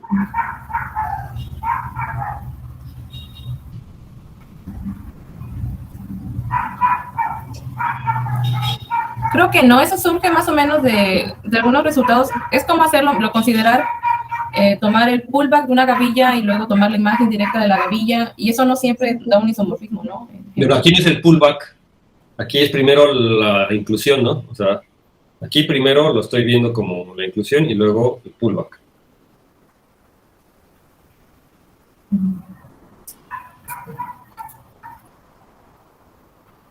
También la otra pregunta tiene sentido, ¿no? Por supuesto. Me tomo primero el pullback y luego la inclusión. ¿Llego al mismo? Las dos preguntas tienen sentido, ¿no? Creo que no, pero... O sea, se me ocurre, por ejemplo, si pensamos en anillos y pensamos en la restricción de escalares y la extensión de escalares, por ejemplo, restringir escalares con el anillo 0 y luego extenderlos, pues otra vez nos queda el 0, independientemente del anillo del cual restringimos. Y quizá eso pues tiene su significado en esquemas. De hecho tiene, ¿no? O sea, sí, exacto, una cosa corresponde como la restricción de escalares y otra es como la extensión de escalar. Entonces, ¿quién pone un ejemplo, a ver, así concretito? De hecho, lo que decía ayer Edgar me dice, ¿no? Es que eso pasa en espacios vectoriales sobre los complejos y sobre la complexificación de espacios vectoriales, un espacio vectorial real. Es decir, si yo meto un espacio vectorial sobre los complejos, pues se puede ver como un espacio vectorial real. Si fijan, es más o menos la misma cosa. Pero ahora ese espacio vectorial real yo lo puedo complexificar haciendo el producto tensorial con los complejos. A todo espacio vectorial real lo puedo convertir en un espacio vectorial complejo haciendo el producto tensorial sobre los complejos. Entonces, ¿qué pasa? ¿Yo obtengo lo mismo o no? Digamos, la situación es, el caso es completamente nada. Pero para que vean que no es cierto, a ver quién escribe. Nada más alguien que comparte su pantalla para que no sea yo el que comparte la pantalla. ¿Quién sigue con el problema 2? ¿Tú vas a escribir o lo vas a presentar? Sí, bueno, lo voy a presentar, pero también puedo escribir. No lo comparto. ¿Perdón? Es que si no lo comparto yo pantalla, si no tienen ahí a mano algo. Creo que tengo un contraejemplo, creo que pues un ejemplo de eso, ¿no? A ver. A ver si funciona. ¿Comparto la pantalla? Sí. Sí, y ya estoy listo. Sí. Muy bien.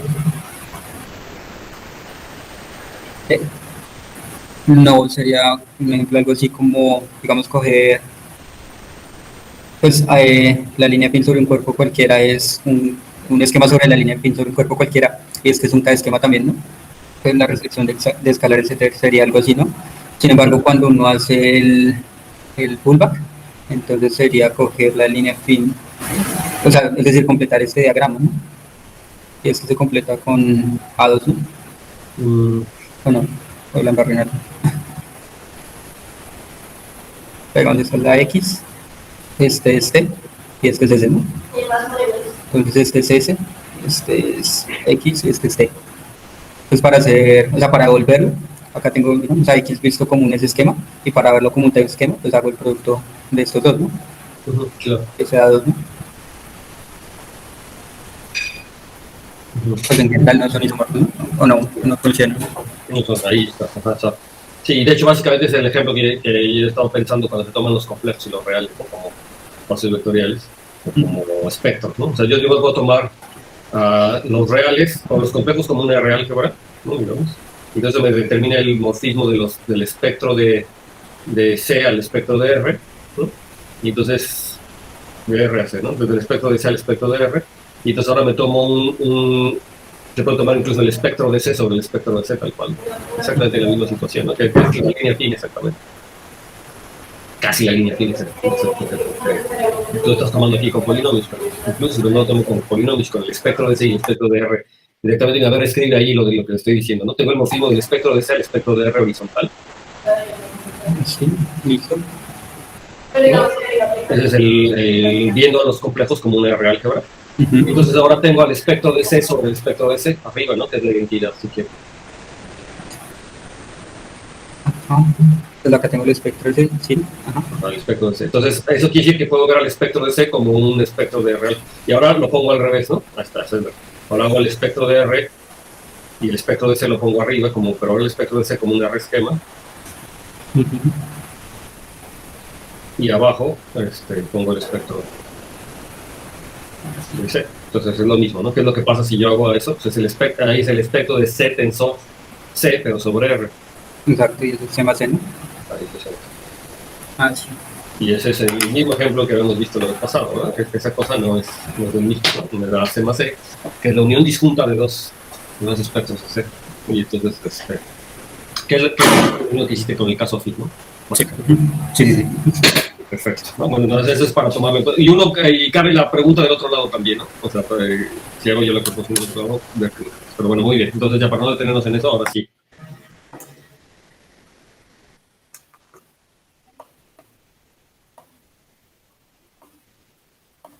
Ok, entonces la parte que me tocó a mí fue el inciso B, que nos dice que si tú tienes dos morfismos de esquemas y cada uno es un morfismo separado, entonces la composición también tiene que ser separada. Entonces primero vamos a considerar los siguientes diagramas conmutativos, que son los diagramas pues que se usan para obtener la diagonal, el morfismo diagonal, ya sea el de X sobre Y, el de Y sobre Z, y el de X sobre Z, y aquí le llamo, pues, como están aquí, respectivamente a las proyecciones P y Q a las de XY, P', Q' a las de YZ, y P', QI' a las de XZ. Entonces, ¿cuál va a ser la idea de la prueba? Como yo quiero probar que la composición, o sea, que H es separado, vamos a irnos por la definición, o sea, queremos ver que la diagonal respectiva con H, es decir, que sea una inmersión cerrada, ¿sale? Entonces, para yo ver que la diagonal de XZ es una inmersión cerrada, lo que yo voy a ver es que la puedo factorizar a través de la diagonal de XY y otro morfismo psi, donde psi también va a ser inmersión cerrada. Y entonces, con eso vamos a concluir, porque como el morfismo de X a Y es separado, por hipótesis tienes que la diagonal es cerrada, y si encuentras un psi que te cumpla esta factorización, pues entonces ya tendrías, que fuese inmersión cerrada, ya tendrías que, pues la composición de dos inmersiones cerradas tiene que ser inmersión cerrada, y acabaríamos. ¿Sale? Entonces, o sea, nos vamos a concentrar en encontrar quién es este psi, y luego ver que cumple las propiedades que queremos.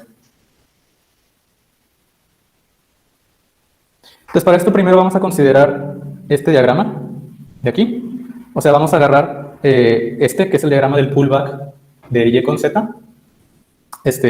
Y vamos a considerar el esquema, el del pullback de X con Z y estos morfismos de aquí.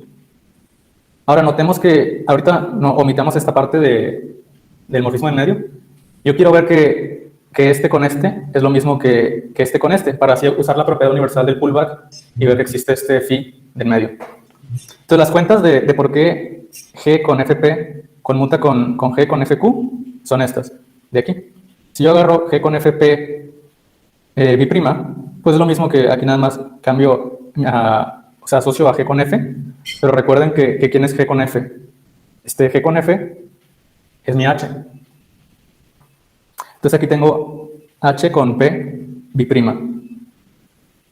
Y recuerden de aquí, de este diagrama, de este pullback, H con P B', pues yo puedo irme con H con Q B'. Entonces ahí cambio. De H P B' me voy a H Q B', y luego me empiezo a regresar otra vez la H, por definición es G con F, y por último asocio del otro lado, y ya tengo que esta parte es igual a esta, o sea que este con este es lo mismo que este con este. Entonces tengo un diagrama conmutativo, por lo tanto existe un único phi que va de aquí a acá. Ok. Ahora, por otro lado, vamos a considerar este otro diagrama conmutativo. Ahora empiezo aquí con el pullback que tenía de X con X sobre Z, y voy a considerar ahora a X con X sobre Y, ese pullback, y voy a considerar estos morfismos P y Q. Y vamos a ver que por qué P con H es lo mismo que H con Q. Para de esta manera otra vez usar la propiedad universal. Entonces aquí empezamos. Si voy con H y con P, HP es lo mismo que, por definición, la H es la composición de G con F. Y otra vez asocio, me queda G con FP. Y ahora, ¿cómo cambio este FP por este FQ? Pues otra vez nos vamos a nuestros diagramas iniciales y nos fijamos que aquí en el primerito teníamos que FP es lo mismo que FQ, ¿sale? Entonces aquí cambié de FP a FQ y otra vez empiezo a cambiar la asociación, G con F es H. Entonces ya me queda que como H con P es H con Q, este diagrama conmuta, y por lo tanto existe un único morfismo de esquemas que le llamo psi, que va de aquí a aquí. ¿Sale? ¿Hasta aquí alguna duda? Ok. Entonces, fijan, ya construí este psi, que es el que pues, va a resultar el que yo quiero ver que es inmersión cerrada, que se factorice. Entonces, antes de seguir con eso, vamos a considerar este diagrama. Pues yo definí, de aquí encontramos un psi, que va del pullback de x con x sobre y al pullback de x con x sobre z, que es el que pongo aquí. Luego también construimos un morfismo phi, que va del de x con z al de y con z, que es este. Por otro lado tenemos la diagonal que hemos construido y el morfismo h, que era nada más la composición de... aquí me equivoqué. Este no es h, este es x por xy. ¿Dónde está? Es este. Este es f con p. Entonces nada más lo voy a poner aquí, f con p.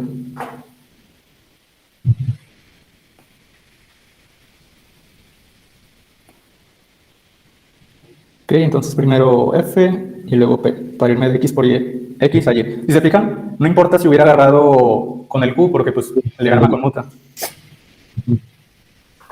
Entonces esto es f, p. Ok, ahora, como que aquí viene la parte, la parte fuerte de la prueba, es que resulta que este diagrama es conmutativo. O sea, eso no se ve directamente de la construcción de phi y psi. Pero más aún que es conmutativo, resulta que este de aquí, junto con este fp y este psi, es el pullback, o es un pullback de este con este sobre este, a través de estos morfismos. Ok, y entonces ¿eso para qué me va a servir? Porque una vez que yo llegue a probar que este diagrama es un diagrama de pullback, vamos a tener que como por hipótesis es inmersión cerrada, y las inmersiones cerradas son estables bajo cambio de base, pues tendríamos que este psi es inmersión cerrada. Y lo último que me faltaría es ver que en realidad sí, con la otra diagonal, la de y sobre la de x sobre y, que se componen, o sea, se factorizan a x sobre z, y entonces ya acabaríamos la prueba con eso. Pero puedes regresar al diagrama anterior, al otro. Ajá, ¿a ese? Porque aquí lo que tú tienes es que ya, el cambio de base lo está realizando hacia arriba, ¿no? Sí. Eso es. Sí, porque este es por hipótesis, esta es inmersión cerrada. Ese es la inmersión cerrada. De arriba sí que sería, ya. Okay. Y entonces aquí, o sea, pues me gustaría como que presentar el lema. El lema es el siguiente. Ese lema es en general en cualquier categoría donde existan pullbacks. Y pues de hecho no tienen que existir todos, nada más algunos de los que estamos trabajando aquí para que sirva. Entonces, bueno, aquí las letras o de los esquemas y los morfismos son diferentes a las de arriba, pero los colores son los mismos. O sea, si ustedes como que en un momento quisieran de que ver cómo la construcción de arriba se relaciona con la de aquí abajo, pues nada más tienen que seguir los colores. Ok, entonces les voy a decir qué onda con este lema, pero la verdad no sé si me alcanza el tiempo, pero bueno. Vamos a considerar este diagramita. O sea, tenemos tres morfismos de esquemas. Este F, este G y este H. Y vamos a considerar estos tres diagramas. Vamos a considerar el pullback de X y Y sobre T. Este otro pullback y la diagonal asociada. Y este otro pullback. Si se fijan, estos tres de aquí, celeste, rojo y azul, o sea, van a tener que ver con estos tres de aquí. Esto va a ser el caso particular de lo de acá abajo. Y de igual manera vamos a construir un morfismo phi y un morfismo psi. Entonces, aquí igual, o sea, yo pienso en este con este y en este con este. ¿Y por qué habría de conmutar este H, bueno, este H con este FP'? Pues me voy aquí. Recuerden que H con F, con P', pues es lo mismo que H con G con QI', que es lo que tengo aquí. Entonces existe un único phi que tengo acá. De igual manera, en este diagrama de pullback que ya tenía antes, pienso a P y a Q, bueno, los dije al revés, a P y a Q. ¿Y por qué habrían de conmutar HF con P y HG con Q? Bueno, pues porque recuerden que de aquí tenemos que P con F es lo mismo que G con Q. Entonces agregarle un paso más que sería el de irme con H, pues no va a afectar nada, porque ya desde el principio irte con P y F era lo mismo que irte con G y Q. ¿Sale? Entonces eso me garantiza la existencia y unicidad de este morfismo, ¿sí? Y ahora tenemos el diagrama igualito que el de arriba. Este que era psi, psi, y luego FP y este. Pero resulta que el lema dice que a través de esta construcción que hicimos, este diagrama es un pullback de este morfismo y este morfismo. O sea, la terna este y este. Entonces no sé si ahorita prefieran que les diga la prueba del lema o vamos a aplicarlo directo para concluir el resultado. Bueno, tenemos tiempo, porque acabamos a las 2:30. Ah, ok. Ok. Aquí no sé qué dice, pero a ver. Ya. Ok, lo primero va a ser, o sea, para ver que este sí es un diagrama de pullback, o sea, vamos a probar, pues, a pie, ¿no? O sea, vamos a primero ver que es un diagrama conmutativo y luego vamos a probar que este satisface la propiedad universal del pullback junto con estos morfismos. Entonces, ¿cómo vamos a ver que este es un diagrama conmutativo? Pues vamos a considerar estos diagramas. Este que está aquí y este que está aquí. ¿Sale? Entonces, si se fijan, yo tengo aquí a FP. Voy a componer el FP con la diagonal de TS, que es esta composición. Y aquí voy a componer a Phi con este Psi. Aquí me equivoqué. Déjenme cambio aquí porque debe ser el mismo. T. ¿Es este? ¿Es este? Ese rojito. Arriba no esté. ¿Sí? Arriba. No, arriba sí es. Sí, de X.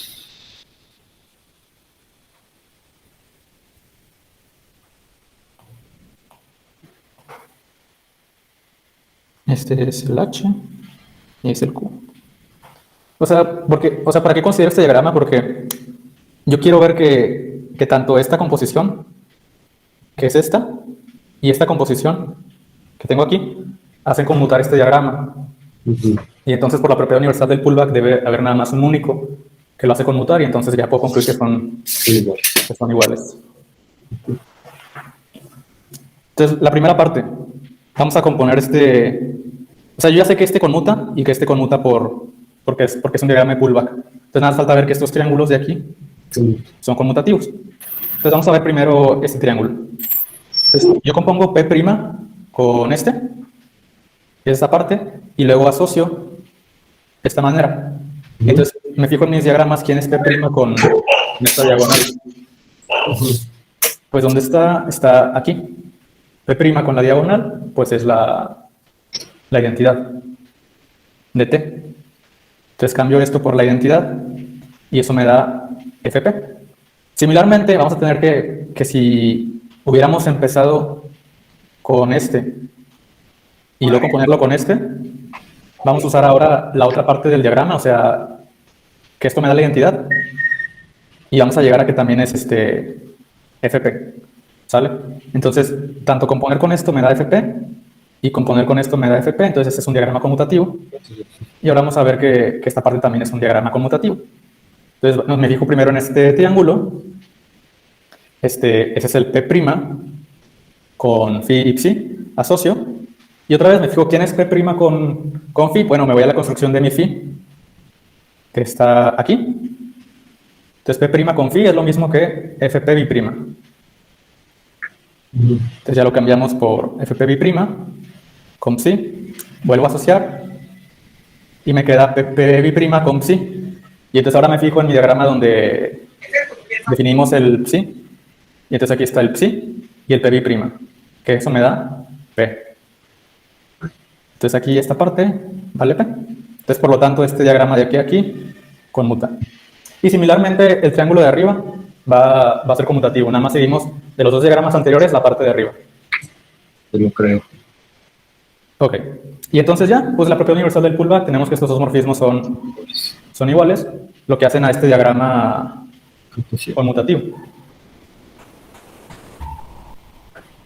Entonces falta ver ahora las otras propiedades del pullback, ¿no? Entonces, ¿qué quiero? Voy a pensar que tengo un morfismo Z, digo un morfismo, un objeto Z y morfismos que van hacia acá, en mi diagrama conmutativo, y quiero encontrar un único de Z al pullback de X con Y con T, que me haga conmutar el diagrama. ¿Sale? Entonces consideremos a este diagrama y a los morfismos alfa y beta. ¿Cómo voy a crear al morfismo que va, este morfismo phi, que va aquí en medio? Bueno, para eso vamos a considerar... Necesitas un morfismo X y un morfismo T sobre Y. Ajá. O sea, yo quiero que vaya de aquí a aquí, entonces nada más voy a cambiar como que mi diagrama de pullback a uno que se dice que exista para cumplir la propiedad universal. Entonces voy a agarrar y quiero ver que esta parte es la misma que esta parte para así asegurar la existencia. Entonces otra vez es una cuenta. Tengo yo f con p' beta, asociando es lo mismo que p' con beta, y luego f con p' me voy acá arriba, está aquí, f con p' es p' con phi. Entonces aquí está f con p', es p' con phi, vuelvo a asociar de regreso, y ahora me fijo quién es phi con beta. Bueno, pues de nuestra hipótesis tenemos que este diagrama era conmutativo. Entonces, phi con beta es alfa con la diagonal de TS. Entonces aquí cambiamos el phi con beta con la diagonal de alfa, o sea, la diagonal de TS con alfa. Vuelvo a asociar de regreso P' con la diagonal de TS, y ese ya habíamos visto que era P' con esa diagonal, es la identidad de T. Con alfa, entonces me da alfa. Similarmente, del otro lado me va a dar que si yo empiezo con este y luego con me da alfa. Entonces, este diagrama conmuta, y por lo tanto, por la propiedad universal de este pullback, existe un único morfismo que va de aquí a aquí. Y Conmuta con este diagrama, o sea, y con estos triángulos, pero no necesariamente está ahorita, tendría que conmutar con este alfa, con este beta. Entonces ahora vamos a ver que en realidad conmuten con alfa y con beta.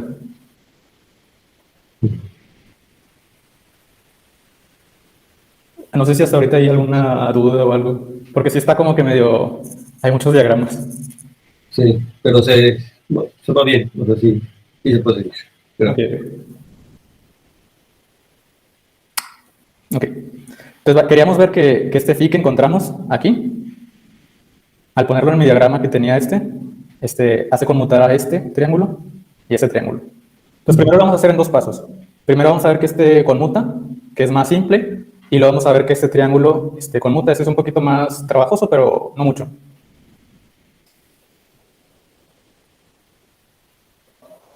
Si se fijan, o bueno, como observación, ¿por qué no jalaría que como en los otros casos les decía que análogamente la otra parte? Porque en las otras partes teníamos como cierta simetría.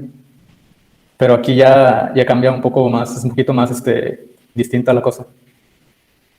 Entonces, primero para ver que este triángulo conmuta, igual vamos a pensar, bueno, ¿qué pasa con FP con phi?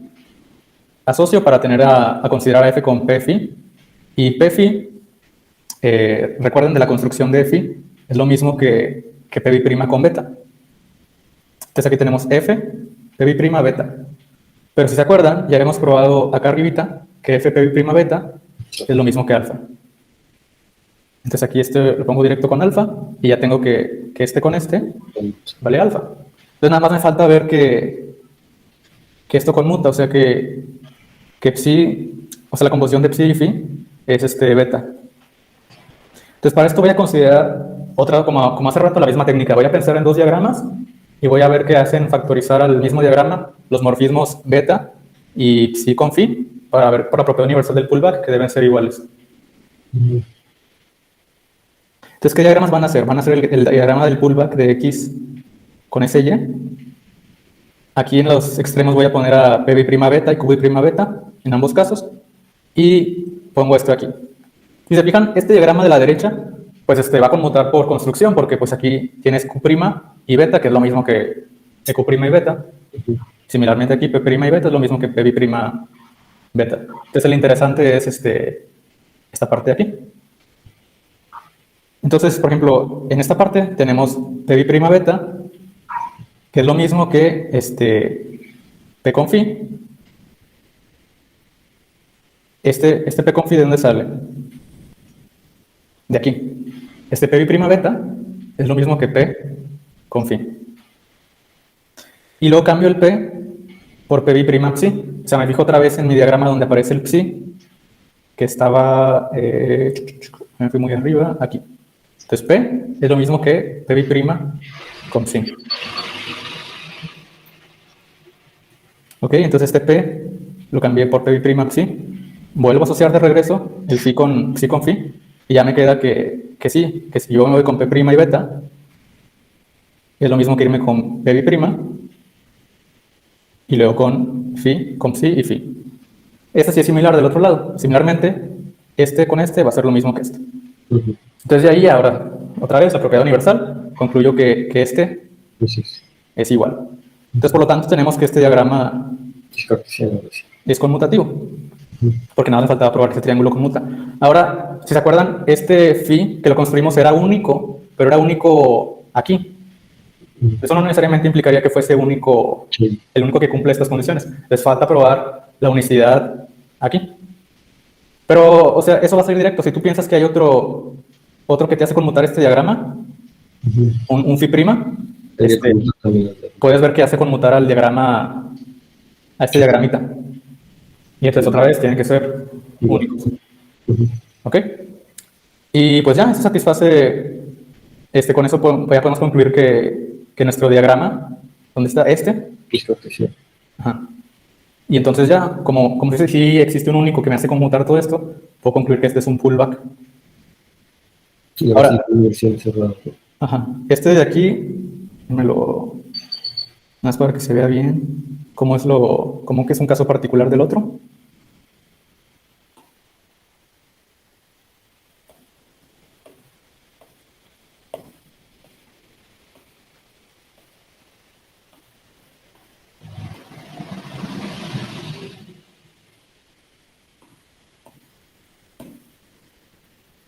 Eso sería aquí.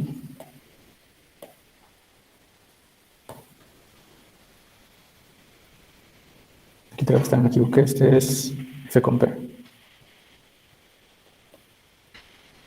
¿Sale? Entonces esto fue lo del lema. Y en nuestro caso los morfismos que tenemos o que vamos a usar, pues de X a Y es F, de X a Y va a ser el mismo F, y este va a ser el G. Y si lo hacemos así, o sea, nada más tenemos que hacer las sustituciones adecuadas, vemos que la construcción es la misma, y entonces, o sea, esto de aquí es un caso particular de este. Si fijan, nada más aquí está Y, sería la X, es la que va aquí, entonces aquí es la X, aquí está Y también sería la X, estas tres de abajo serían lo en medio, o sea, la Y, aquí están las Y, ¿sabe? Y le puse los mismos nombres y los mismos colores para que, si lo quieran ver más detenidamente, fuera más fácil pues navegar entre esto. Perfectísimo. Gracias. ¿Sale? Okay. Entonces eso ya me dice que psi es al ser un cambio, o sea, morfismo bajo cambio de base de este, que es inmersión cerrada, es inmersión cerrada. Lo último que nos falta es probar que este de aquí es igual a este. Y luego vamos a usar la propiedad universal del pullback para ver que son iguales. Pero ya está ahí, ¿no? Porque es el conjunto con las identidades, ¿no? ¿Cómo? O sea, que está aquí, el phi compuesto con delta XY conmuta con las identidades. O sea, con la identidad de arriba y la identidad de abajo. O sea, ¿estos? Ajá. Pues, no sé, o sea... Bueno, eso fue lo que probé, que con este me da este. Ajá, y el de abajo también. Sí. Y entonces eso ya caracteriza la diagonal. Sí, o sea, bueno, eso es este argumento, ¿no? Pero... Sí. Entonces, esto es lo mismo, pero ya teníamos otro que cumple eso, que era el de la diagonal. ¿Sale? Entonces tienen que ser iguales. Y pues ya nos queda que lo factorizamos por inversiones cerradas, entonces es inversión cerrada, por lo tanto, separado. Está muy bien. Está muy bien. En algunas ocasiones te ponen estos diagramas, pero como cubos, ¿no? Y tú estás viendo como las distintas caras de los cubos para ver. Sí, o sea, de hecho, en el primero que hice, que le mandé en PDF, lo puse en cubos, pero luego se hacía demasiado... Sí, es difícil, sí. Sí, entonces lo abstraje lo más posible. No, está muy bien, fue bastante claro, creo que fue bastante claro. No sé si alguien tiene una duda. Sí, digo, por supuesto que siempre de repente hay que regresarse y ver, pero en general creo que todo muy bien. Ok, perfecto. Gracias. Luego nos comparten estas cosas, ¿no? Sus Sí. soluciones. Ok, muy bien. Gracias. ¿Quién sigue? 3. Yo sigo. Nada más que el argumento me parece que va a estar un poquito a medias de la última vez que lo platiqué con usted. Sin embargo, creo que lo que acaba de hacer Pedro rescata lo que yo tengo. Ajá. Porque, a ver, veamos.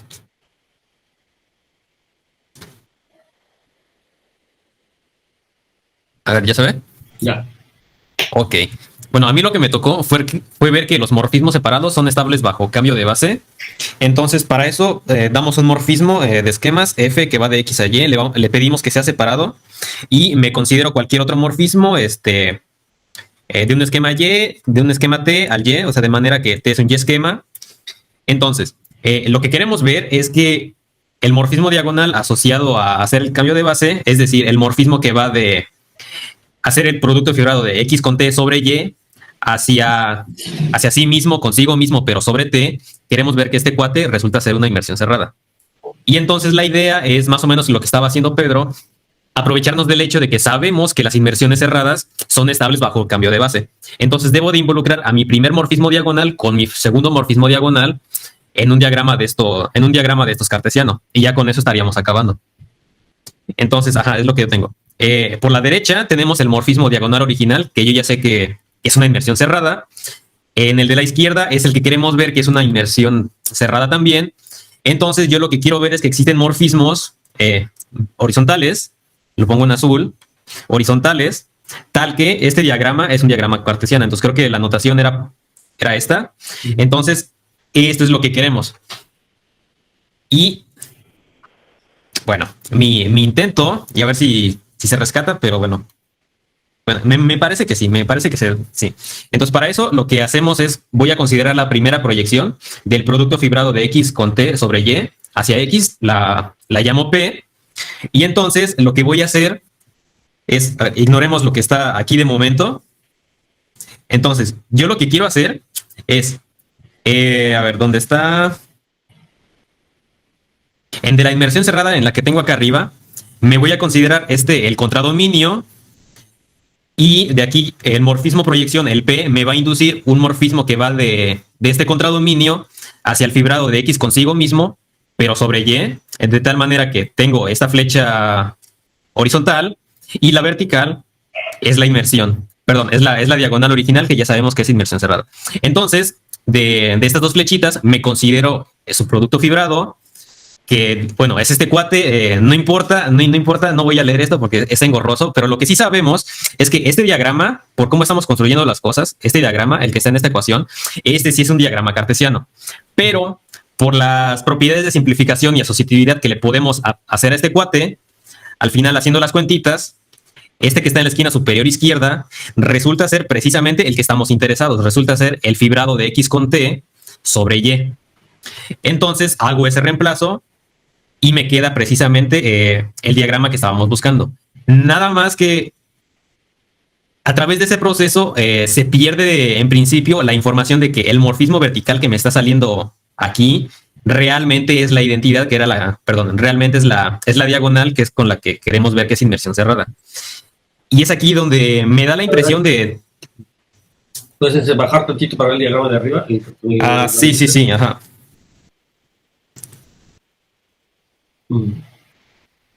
Sí, o sea, tú lo que quisieras ver es que ese morfismo es la diagonal, ¿no? El vertical de abajo. Ajá. Sí, precisamente. Y me da la impresión que el lema que presenta Pedro es lo que facilita el trabajo, porque la situación en su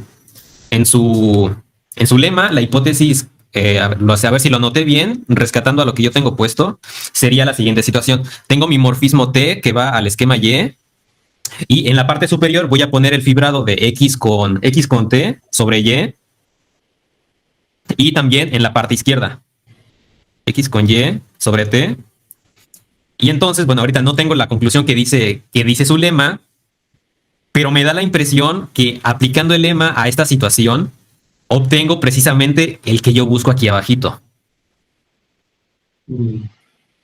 Y entonces, si eso es cierto, entonces ya acabaría, porque sabemos que esta es una inversión cerrada, y como son estables bajo cambio de base, eso implicaría que el otro vertical también es una inversión cerrada. Pero es ese pequeño detallito. Sí, ahí lo que tienes que ver es que este morfismo que tienes ahí conmuta con las identidades bajo todas estos isomorfismos que tienes ahí, digamos. Esa sería una forma. Si quieres te digo la forma que tendría el diagrama con el que tienes ahí azul clarito. A ver, échalo. Si las piezas se encajan. A ver, no perdemos nada. Bueno, sería en la esquina superior izquierda. A ver, entonces me muevo esto para abajo. Ok. A ver acá. A ver, pegar. Ajá, ok, es el que tengo. Esquina superior izquierda, dices. Ajá. Tendrías bueno, XT, pullback sobre Y.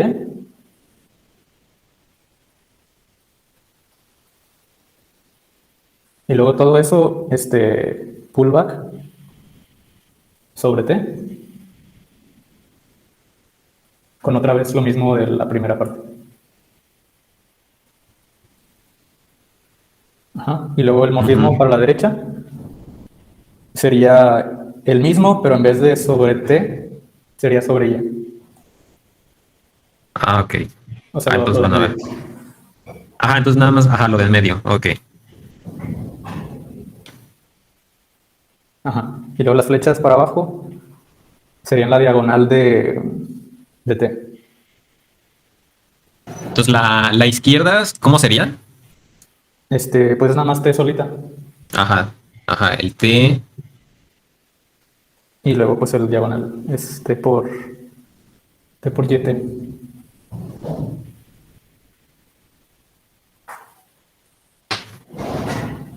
Entonces creo que, a ver, ¿se parece o no se parece?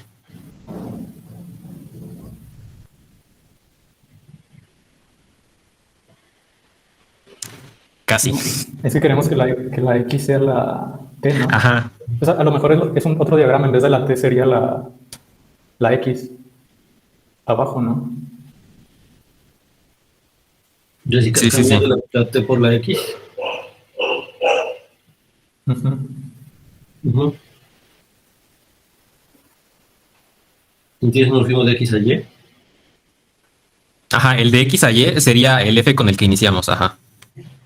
Sí, ponle nada más X y ponle F. Bueno, es que me parece que... Pero ese sería igual, porque estás cambiando X por T, ¿no? Entonces te queda T por T con X, ya te queda el mismo. Y el otro... No, porque estoy haciendo el fibrado sobre Y. O sea, el subíndice se mantiene como el Y.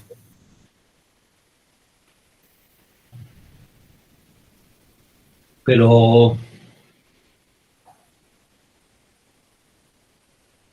tú necesitas que aparezca T, si no aparece... Ajá, en el diagramita, ajá, necesito el T, entonces no. No, espérate, por eso es que estás cambiando X por T. Mira, si no cambias el T, de todas maneras funciona. Si no cambias o sea, estás cambiando X por T arriba. Eso quiere decir que el X lo cambias por la T y la T por el X. Entonces te quedaría el mismo X, producto fibrado YT. Nada más que Bueno, pero en la primera coordenada. X, producto fibrado sobre Y con T arriba. Ese sí déjalo arriba. Y también arriba. Entonces yo digo que ese sería ese, porque nada más que ahora estás considerando la primera proyección.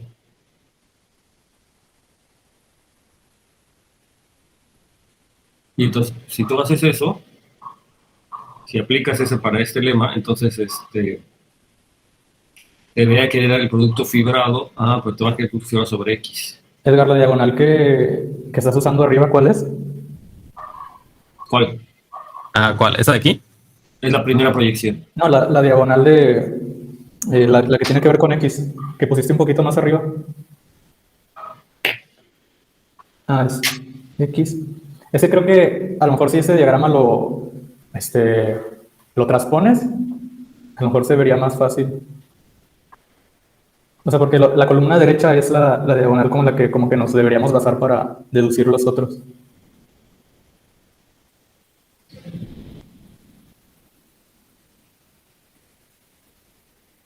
Y de hecho sí hay un ejercicio, ¿no? Que me dice que el cambio de base de la diagonal es la otra diagonal.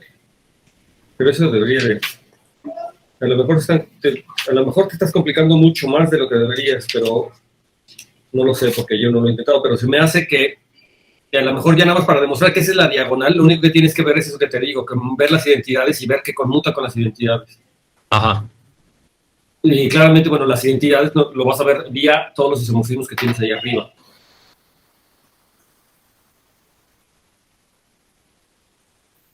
Es decir, tú dibujas las identidades, ahora ve que conmuta, entonces tendrás que ver que conmuta con el anterior, con el anterior, con el anterior, bajo los isomorfismos, ¿no? Digamos eso, o con el interplano, con el anterior bajo el isomorfismo. Nomás tendrías que identificar claramente cómo se va el isomorfismo entre estos dos extremos. Y entonces ver a quién corresponde es decir, si tú me dices quién es el isomorfismo entre el primer y el segundo, entonces vas a poder decir quiénes son las identidades, digamos, cómo se modifican las identidades a la hora que van en el diagrama de arriba. Ah, sí, sí. Y entonces, si tú demuestras que ese conmuta, de acuerdo a cómo se modificaron las identidades, pues entonces este morfismo de abajo conmutará y entonces es la diagonal. ¿Ves lo que te digo? O sea, porque Sí, la sí, identidad sí. la tiene que Ajá. tener que ir componiendo con los isomorfismos. Ujú. Y entonces, si eso conmuta con la composición con ese isomorfismo, pues ya acabaste. Ese es el punto.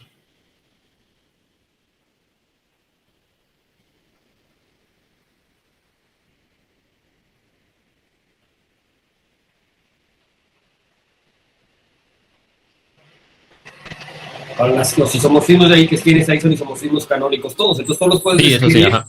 bastando decir, digamos, en los generadores o lo que tú quieras, ¿no? Digo, o sea, si lo quieres hacer como muy... Pues lo que te decía, ¿no? Si tú haces para el caso afín, diciéndome cómo funcionan con los textos, ya terminaste también, porque son los canónicos, ¿no?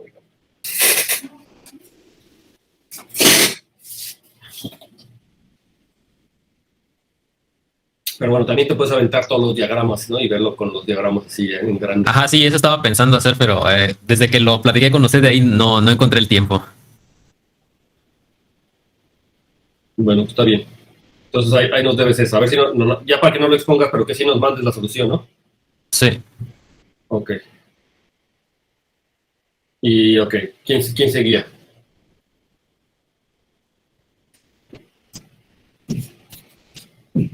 El 4, ¿no? Pues de que si X a Z y Y a Z son separados, entonces también es el producto fibrado sobre Z a Z. Si X a Z y Y a Z son separados, entonces el producto del fibrado de X con Y sobre Z a Z es separado.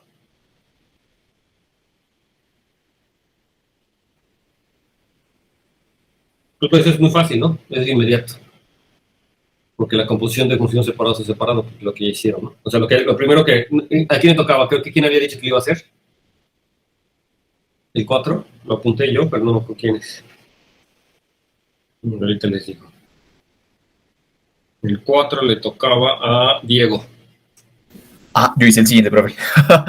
Sí, sí. Tú hiciste el E. El E, sí, señor. Y el E segundo le tocaba a Andrés. No, yo hice el F. Sí. ¿Ah, tú hiciste el F? Bueno, no importa. Entonces, en ese caso, el D es muy fácil, ¿no? Si X a Z y Y a Z es separado, entonces como ser separado es estable bajo cambios de base, me dice que el morfismo de X cruz Y sobre Z a X o a Y, no importa, ese es separado, ¿no? O sea, tendríamos que las proyecciones serían separadas, ¿no? Ajá, la proyección sería separada. Y luego la compones con el otro morfismo, con el morfismo que va de ese, entonces ya te queda que la composición es separada. Entonces ese estaba inmediatísimo, ¿no? Qué bueno que no lo hicieron, hicieron nosotros. Porque ese es muy fácil, ¿no? Bueno, entonces el que sigue. Listo, voy yo, profe. Sí.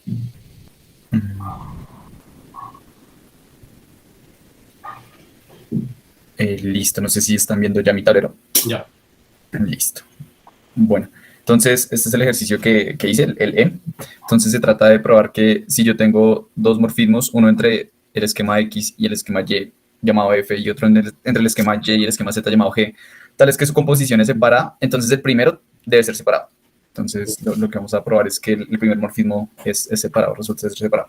Entonces, para esto, usaré el corolario 3.5 del libro, que dice lo siguiente, y es que si yo tengo un morfismo entre dos esquemas, cualesquiera, tal es que la imagen de la diagonal es un subconjunto cerrado del producto fibrado a lo largo de Y, entonces F es separado. Entonces, este es el corolario que vamos a usar. Entonces, es precisamente lo que tengo que probar, es que la imagen del morfismo diagonal de X es un subconjunto cerrado. Entonces, voy a recordar rápidamente, pues aunque ya lo hemos manejado, cómo se construía ese morfismo diagonal, y es simplemente colocar bueno, en este diagrama de acá, a Y y en ambos lados a F, llegando desde X a Y hago el producto fibrado con respecto a Y. Y el morfismo diagonal con respecto a este Y lo hago es a través de la identidad partiendo desde X hasta X. Eso claramente me completa el diagrama. Y por la propia unidad del producto fibrado existe un único morfismo que sale de X a la diagonal, que es precisamente este. Entonces tengo que ver que precisamente la imagen de ese morfismo diagonal a través de X es cerrado. Entonces, para esto voy a usar lo siguiente. Entonces, ¿cuál es la idea de la demostración? Entonces, una duda me quedó. ¿Los morfismos de que construyen H o que terminan H, quiénes son? ¿En la identidad también? No. ya voy, profe. Estos son realmente las proyecciones. Las proyecciones que yo ya tengo del producto fibrado de Y. O sea, estas de acá, por acá. Estas que yo tengo de azulito acá. Por eso también las dejé de azulito allá. Eso es. Entonces, de hecho, voy a explicar cómo funciona ese morfismo H, y es de la siguiente manera. Yo puedo hacer el mismo diagrama, pero en vez de colocar a Y como esquema de llegada, al Z, y partiendo desde X con la composición de G y F. Entonces, puedo considerar el producto fibrado a lo largo de Z, y desde el producto fibrado a lo largo de Y me llegan dos flechas a X, que son las proyecciones que construí anteriormente. Entonces, esas dos proyecciones me hacen conmutar el diagrama. Uno puede verificar que me pueden hacer conmutar el diagrama, y por tanto, existe esta única aplicación que se llama H. Entonces, ¿cuál es la idea? Este morfismo H, pues es un morfismo de esquemas. En particular, es una función continua. Entonces, si yo llego a probar que la preimagen de este conjunto, de la imagen de la diagonal a través de X, es precisamente la imagen de la diagonal con respecto a Y de X, entonces ya habría acabado, porque este señor sí es cerrado. Este señor sí es cerrado por la hipótesis de que G compuesto de F es separado. Entonces, precisamente por la hipótesis, yo puedo garantizar que esté cerrado. Y si pruebo que la preimagen de este cerrado a través de esta función continua es precisamente el conjunto que yo quiero probar, pues entonces ya habría acabado, porque también sería un conjunto cerrado. Entonces, esa es la tarea, y es probar esta igualdad entre conjuntos, que la preimagen de esta diagonal con respecto de la diagonal con respecto a Z de X es precisamente la diagonal con respecto a Y de X. Entonces, eso es lo que hay que probar. Entonces, la primera, bueno, voy a probar dos contenencias. Entonces, la primera sale por el siguiente razonamiento. Entonces, notemos que si yo miro este diagrama, que es un poco incomún por acá, pero si lo reviso con cuidado, me doy cuenta de lo siguiente. Entonces, puedo colocar, bueno, aquí voy a colocar a Z, los morfismos que coloqué anteriormente. Aquí salen las dos proyecciones, las llamé P con respecto a Z y Q con respecto a Z, que me refiero a que la proyección con respecto a Z y la proyección con respecto a Z del producto fibrado de X con X, y lo mismo aquí con X con X, pero con respecto a Y. Ahora, si ubico por acá atrásito el X y el morfismo de identidad por acá y las proyecciones respectivas, me doy cuenta de lo siguiente: cuando hago esta composición y esta composición, ¿qué obtengo? Entonces, asocio por composición, llego que la composición de PZ con H es precisamente PY, ¿cierto? Entonces, PZ con H, que es por acá, esta composición, me está dando PY por la conmutatividad de ese diagrama, porque precisamente así fue como construí ese H con esas dos aplicaciones, pero a su vez PY compuesto con la diagonal es precisamente la identidad. Entonces me está dando la identidad por acá y lo mismo la identidad por allá. O sea, la composición entre el morfismo diagonal con respecto a Y y H está cumpliendo la misma función, o sea, está haciéndome computar estos diagramitas, estos triangulitos laterales, ¿sí? Entonces, como solo había una función el morfismo que me hace conmutar esos triangulitos es único, y ya tengo un morfismo a priori que me hace conmutar esos diagramas, que es exactamente el morfismo diagonal con respecto a Z, entonces deben ser el mismo. Y como son el mismo, eso quiere decir que H del morfismo diagonal con respecto a Y evaluado en X es precisamente este señor, pero esto ya implica que el morfismo diagonal evaluado en X está contenido en la preimagen. O sea, aquí ya establecí una contenencia de las dos que necesito. Entonces, ¿cuál fue la idea acá? Probar que la composición entre H y el morfismo diagonal con respecto a Y me hacen conmutar el mismo diagrama que me debe hacer conmutar el morfismo diagonal de X con respecto a Z. Como son el mismo, pues me hacen conmutar los mismos diagramas, deben ser el mismo morfismo. Entonces ya con eso tengo la primera contenencia. Ahora, la segunda contenencia sí es un poquito más robusta y es la siguiente. Entonces, ahora debo probar. Perdón, sí, Y probé. ahí es básicamente lo mismo, ¿no? Sí, Lo que no. pasa es que H es una inversión cerrada, ¿no? Ah, sí, señor, de hecho, exactamente. Entonces, no precisamente H, sino alguien diferente a H, pero sí que lo voy a derivar a partir de H. Entonces, para probar esta segunda contenencia, debo hacer lo siguiente, o sea, ¿cuál es la idea? Entonces, la idea es esta. Voy a agarrar un elemento, pues, en mi conjunto, en mi primer conjuntico, en H a la menos 1 de mi diagonal con respecto a Z, y yo quiero ver que pertenece a este segundo, ¿cierto? Entonces, ¿cuál es la idea? Como S pertenece a H a la menos 1 del morfismo diagonal evaluado en X con respecto a Z, entonces H de S, pues es la imagen a través de ese morfismo diagonal para un elementico X, ¿cierto? O sea, yo tengo esta igualdad. Listo. Entonces, voy a hacer un mapita aquí de cómo era que funciona el asunto. Entonces, rápidamente, de aquí, de X a este señor, salía mi morfismo diagonal con respecto a Y. De este a este sale mi tan nombrado H, que llega a mi producto fibrado a lo largo de Z. Y entre ellos dos tengo precisamente a mi morfismo diagonal, pero con respecto a Z. Y ya vimos que la composición es la misma, ¿cierto? Entonces, ¿cuál es la idea? Yo cogí un elemento S que vive a priori acá. Bueno, está en la preimagen de H, de la diagonal, pero vive ahí. Vive ahí. Entonces, lo que hice fue irme a través de H, o sea, llegar aquí a H de S, ¿cierto? Pero como este HS vive, o lo estoy tomando el S de tal manera que este H viva uy, se me ocupó como por acá. Si lo puedes jalar. Entonces HS vive precisamente en este conjunto, Z a lo largo de X. Entonces pues tiene una preimagen, digo de S, perdón, tiene una preimagen. Entonces por aquí selecciono un X, ¿cierto? Tiene una preimagen. O sea, cuando envío a X a través de este morfismo obtengo el mismo elementico HS. Pero entonces lo que voy a hacer, el truco que voy a hacer es enviar ya no a X por todo el morfismo diagonal, sino voy a enviarlo por el de Y. Entonces voy a enviarlo acá. Y esto lo voy a llamar un elemento T. Si yo llego a probar que T es igual a S, si yo puedo probar que T es igual a S, acabé, porque el S que tomé a priori, como T es igual a S y T por otro lado es la imagen a través de este morfismo diagonal, pues entonces S pertenece a la imagen de este morfismo diagonal. Entonces ya habría acabado. Entonces la tarea es probar que en realidad T es igual a S. ¿Y cuál es el truco que se hace ahí? Entonces me gustaría garantizar que, sí, bueno, que T es igual a S, sí, pero todavía no tengo las herramientas necesarias. Entonces, ¿qué es lo que uno hace? Entonces se restringe, o sea, restringe este morfismo H, lo restringe a un subconjunto abierto del producto fibrado, de tal manera que al hacer esa restricción, yo sepa que ese H resulta ser una inversión cerrada. Y como es inversión cerrada en particular es inyectivo, y si luego probar que esa restricción de ese H evaluado en S y evaluado en T son lo mismo, pues deberían ser igual, porque pues si es inyectivo la aplicación H, pues deberían ser lo mismo. Entonces, la idea es restringir ese morfismo H a un subconjunto adecuado. ¿Y cómo lo voy a hacer? Entonces recordemos de entrada, yo tenía el morfismo F que va de X en Y, el morfismo G que va de Y en Z, y yo tengo el X ubicado acá, por aquí. Entonces puedo pensar en F de X y más aún puedo pensar en G compuesto de F evaluado en X. Entonces, ¿cuál es la idea? Yo cojo primero Z es un esquema, tiene un cubrimiento por abiertos afines, ya cojo uno que contenga una de esas características afines que contenga G compuesto de F evaluado en X y lo llamo W. Entonces voy a hacer que este señor sea afín, que puedo seleccionarlo, y más aún cuando considero la preimagen de G, la imagen de W, la preimagen de W a través de G, eso es un abierto, porque G es continuo, y como es abierto y todo esquema tiene una base de afines, entonces puedo seleccionar un esquema afín que esté dentro de ese abiertico, o sea que puedo también tomar ese mismo V abierto, afín. Entonces también lo voy a tomar afín, y exactamente bajo la misma idea, usando el mismo precepto, me levanto un abierto afín que contenga el X. Entonces, ¿qué hago? Voy a restringir esta composición de F compuesto G a afines. Voy a pensarlo ahora en afines, en U, V y W.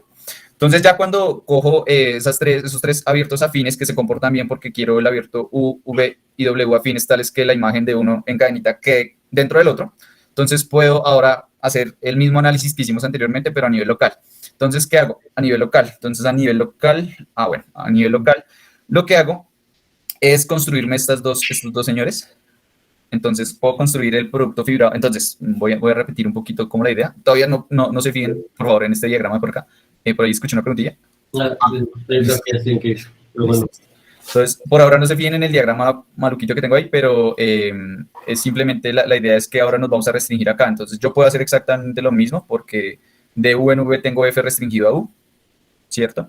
Y de nuevo puedo construir el producto fibrado a lo largo de V, exactamente la misma idea. Y de manera análoga puedo hacer lo mismo con W. Entonces, puedo hacer por acá U, W y U, pero ahora ya no es con F, sino con G compuesto F y restringido a U. Y todo eso tiene sentido precisamente por la forma en que tomé los abiertos, afines, uno dentro del otro, a través de la imagen. Entonces, con esta información, entonces lo que voy a hacer es lo siguiente. Voy a restringir, o lo que se hace es restringir el morfismo H a estos dos señores, al producto fibrado de U con respecto a V y el producto fibrado del mismo con respecto a W. Entonces, aquí el paso importante es darse cuenta de lo siguiente, que en realidad S, o sea, recuerden que S y T estaban en este producto fibrado.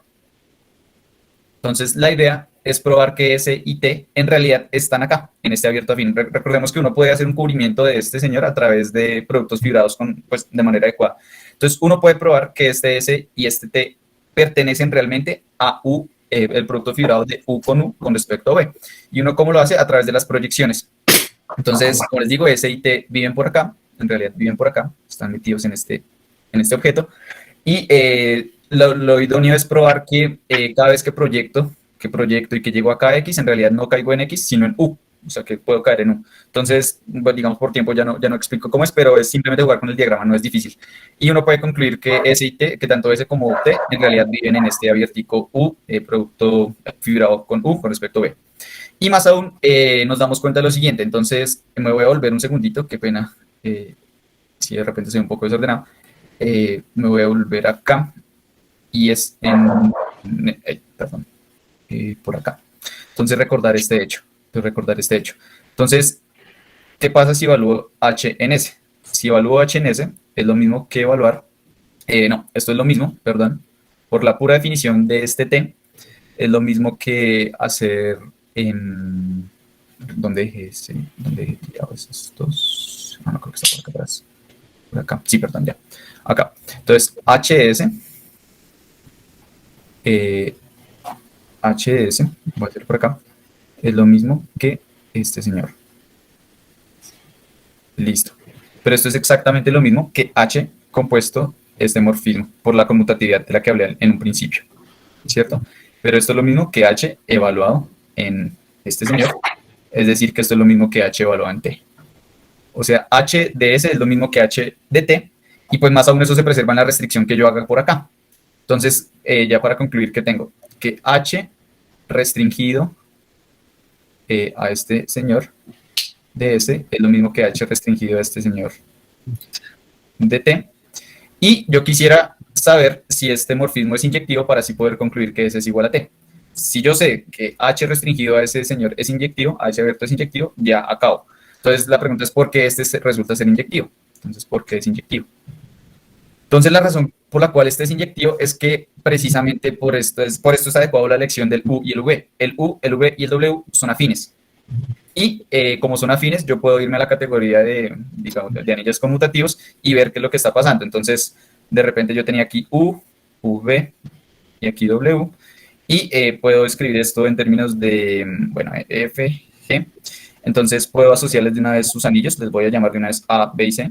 Perdón, A, B y C, y en la otra categoría pues se determinan ciertos morfismos en esta dirección. Pero lo importante es que quiero describir cómo es este morfismo en la categoría de anillos conmutativos. Entonces, ¿cómo es este morfismo? Entonces sería simplemente colocar a por acá,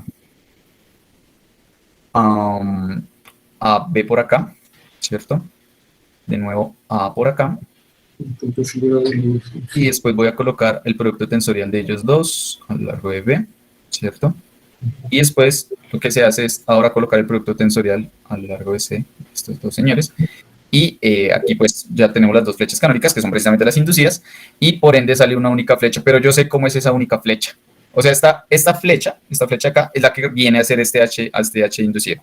Pero yo sé cómo esta flecha pues es la más sencilla de todas porque es enviar tensor en tensor. solo cambio el anillo de coeficientes por el cual estoy haciendo el producto tensorial. Pero en particular eso es una función, eso es un homomorfismo sobreyectivo. Y los homomorfismos sobreyectivos sobre los anillos inducen inmersiones cerradas entre los espacios afines adecuados. Entonces esta es inmersión cerrada y por ende es inyectivo y por ende pues ya podemos concluir que ese es igual a t. Y ya, esa es la idea de la prueba. Ok, ahí a ver una cosa, regresa tantito a una página, creo.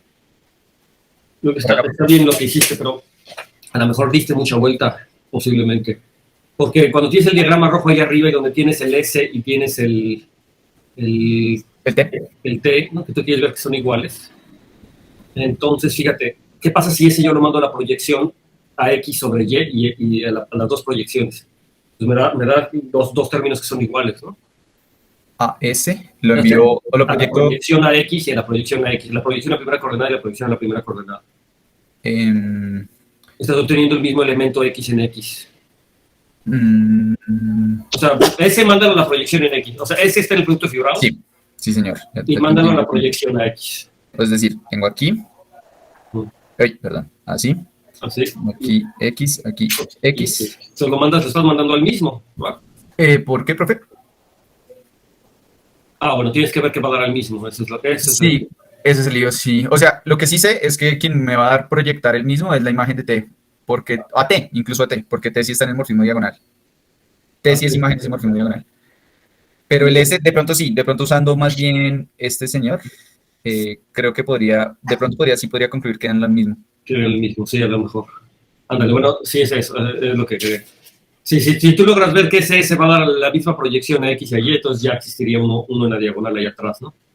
Sí, señor, que es precisamente esa imagen. Y tendría que ser, el que proyecte, mejor dicho. Tendría que ser ese X. Ese X que yo proyecte.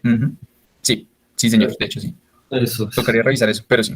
Ok, bueno, ya sería cosa de revisar que en efecto ese S, las proyecciones X y Y serían el mismo, pero se me hace que sí es en efecto, si te fijas en el otro lado. En el otro lado, de pronto podría ser por ahí. Porque como dices, ese morfismo es el mismo, básicamente, ¿no? El morfismo que te manda X cruz X sobre Y a X cruz X sobre Z es básicamente la identidad, lo único que estás cambiando es modificar los cruces, pero es básicamente el mismo morfismo. Porque yo sé que cuando compongo con H y proyecto, sí obtengo la misma cosa en ambos sentidos, porque ese H de S sí es la imagen de alguien, de un X a través de la diagonal. O sea, eso sí lo tengo seguro. Lo que no sé es que... no, pero sí, ¿sabes que sí? Porque por arriba tengo la proyección con respecto a Y y por aquí está. Y ese H, como bien decías, es como la identidad realmente H. Sí, señor. Es decir, X, o sea, yo creo que H lo puedes cambiar por la identidad, nada más que la identidad ahora vista como sobre Z y la otra sobre Y, yo creo que debe dar lo mismo que las... O sea, que las proyecciones ahí... Bueno, no sé, hay que hacerlo con cuidado, pero me hace que por ahí también podría salir. Pero básicamente es lo mismo que estás haciendo, nada más que yéndote al caso afín, ¿no? Y la única ventaja que tú le viste con el caso afín es ver exactamente qué es la identidad del morfismo, ¿no? Exacto. Y que es sobreyectivo, por ende. Inyectivo, perdón. Exacto. Y a lo mejor se podría ver desde antes. Pero bueno, de todo caso creo que está bien tu demostración, ¿no? Listo, profe. O sea, porque tú lo estás bien llevando al caso afín y es lo que yo le decía a Edgar, ¿no? De repente basta ver que en el caso afín se cumple y entonces lo puedes llevar. Por alguna razón, o sea, es decir, tú lo podrías haber hecho restringiéndote, demostrándolo primero para el caso afín y viendo que los otros morfismos en el producto fibrado, de hecho, se obtienen pegando las situaciones en los... sí, señor. Y entonces, como se cumple para el caso afín, pues ya realmente se debería cumplir para todo. Pero otra es no pasar al caso afín, ¿no? Sin tratar de hacer. Pero bien, está bien. Igual nos compartes tu solución, ¿no? Listo, profe. Yo voy a escribirlo bien y ya. Lo lateo y... Entonces nos quedamos ahí. ¿Quién faltó? Andrés. Falté yo. Ok, bueno, entonces, pues igual a la próxima clase, ¿no? También no sé si le interesa a Edgar, pero ya encontré el diagrama que usando el lema nos da la forma que buscaba. Así que igual nos platican la clase que viene, ¿no? Porque te llegas muy tarde. Ok. Y entonces a lo mejor ya estoy esperando mucho espacio. Pero si en la siguiente clase empezamos con lo que falta, y entonces igual nos platican cómo quedaría el diagrama, ¿no? O pásaselo a Edgar. Sí. Entonces que Edgar lo presente. ¿Vale? Ajá, continuamos la discusión en Solid. Sí. Órale, me parece perfectísimo. Bueno, pues muchas gracias y nos vemos el martes, ¿sale? Sale. Órale. Hasta luego, gracias. Bonito fin. Gracias. Hasta luego.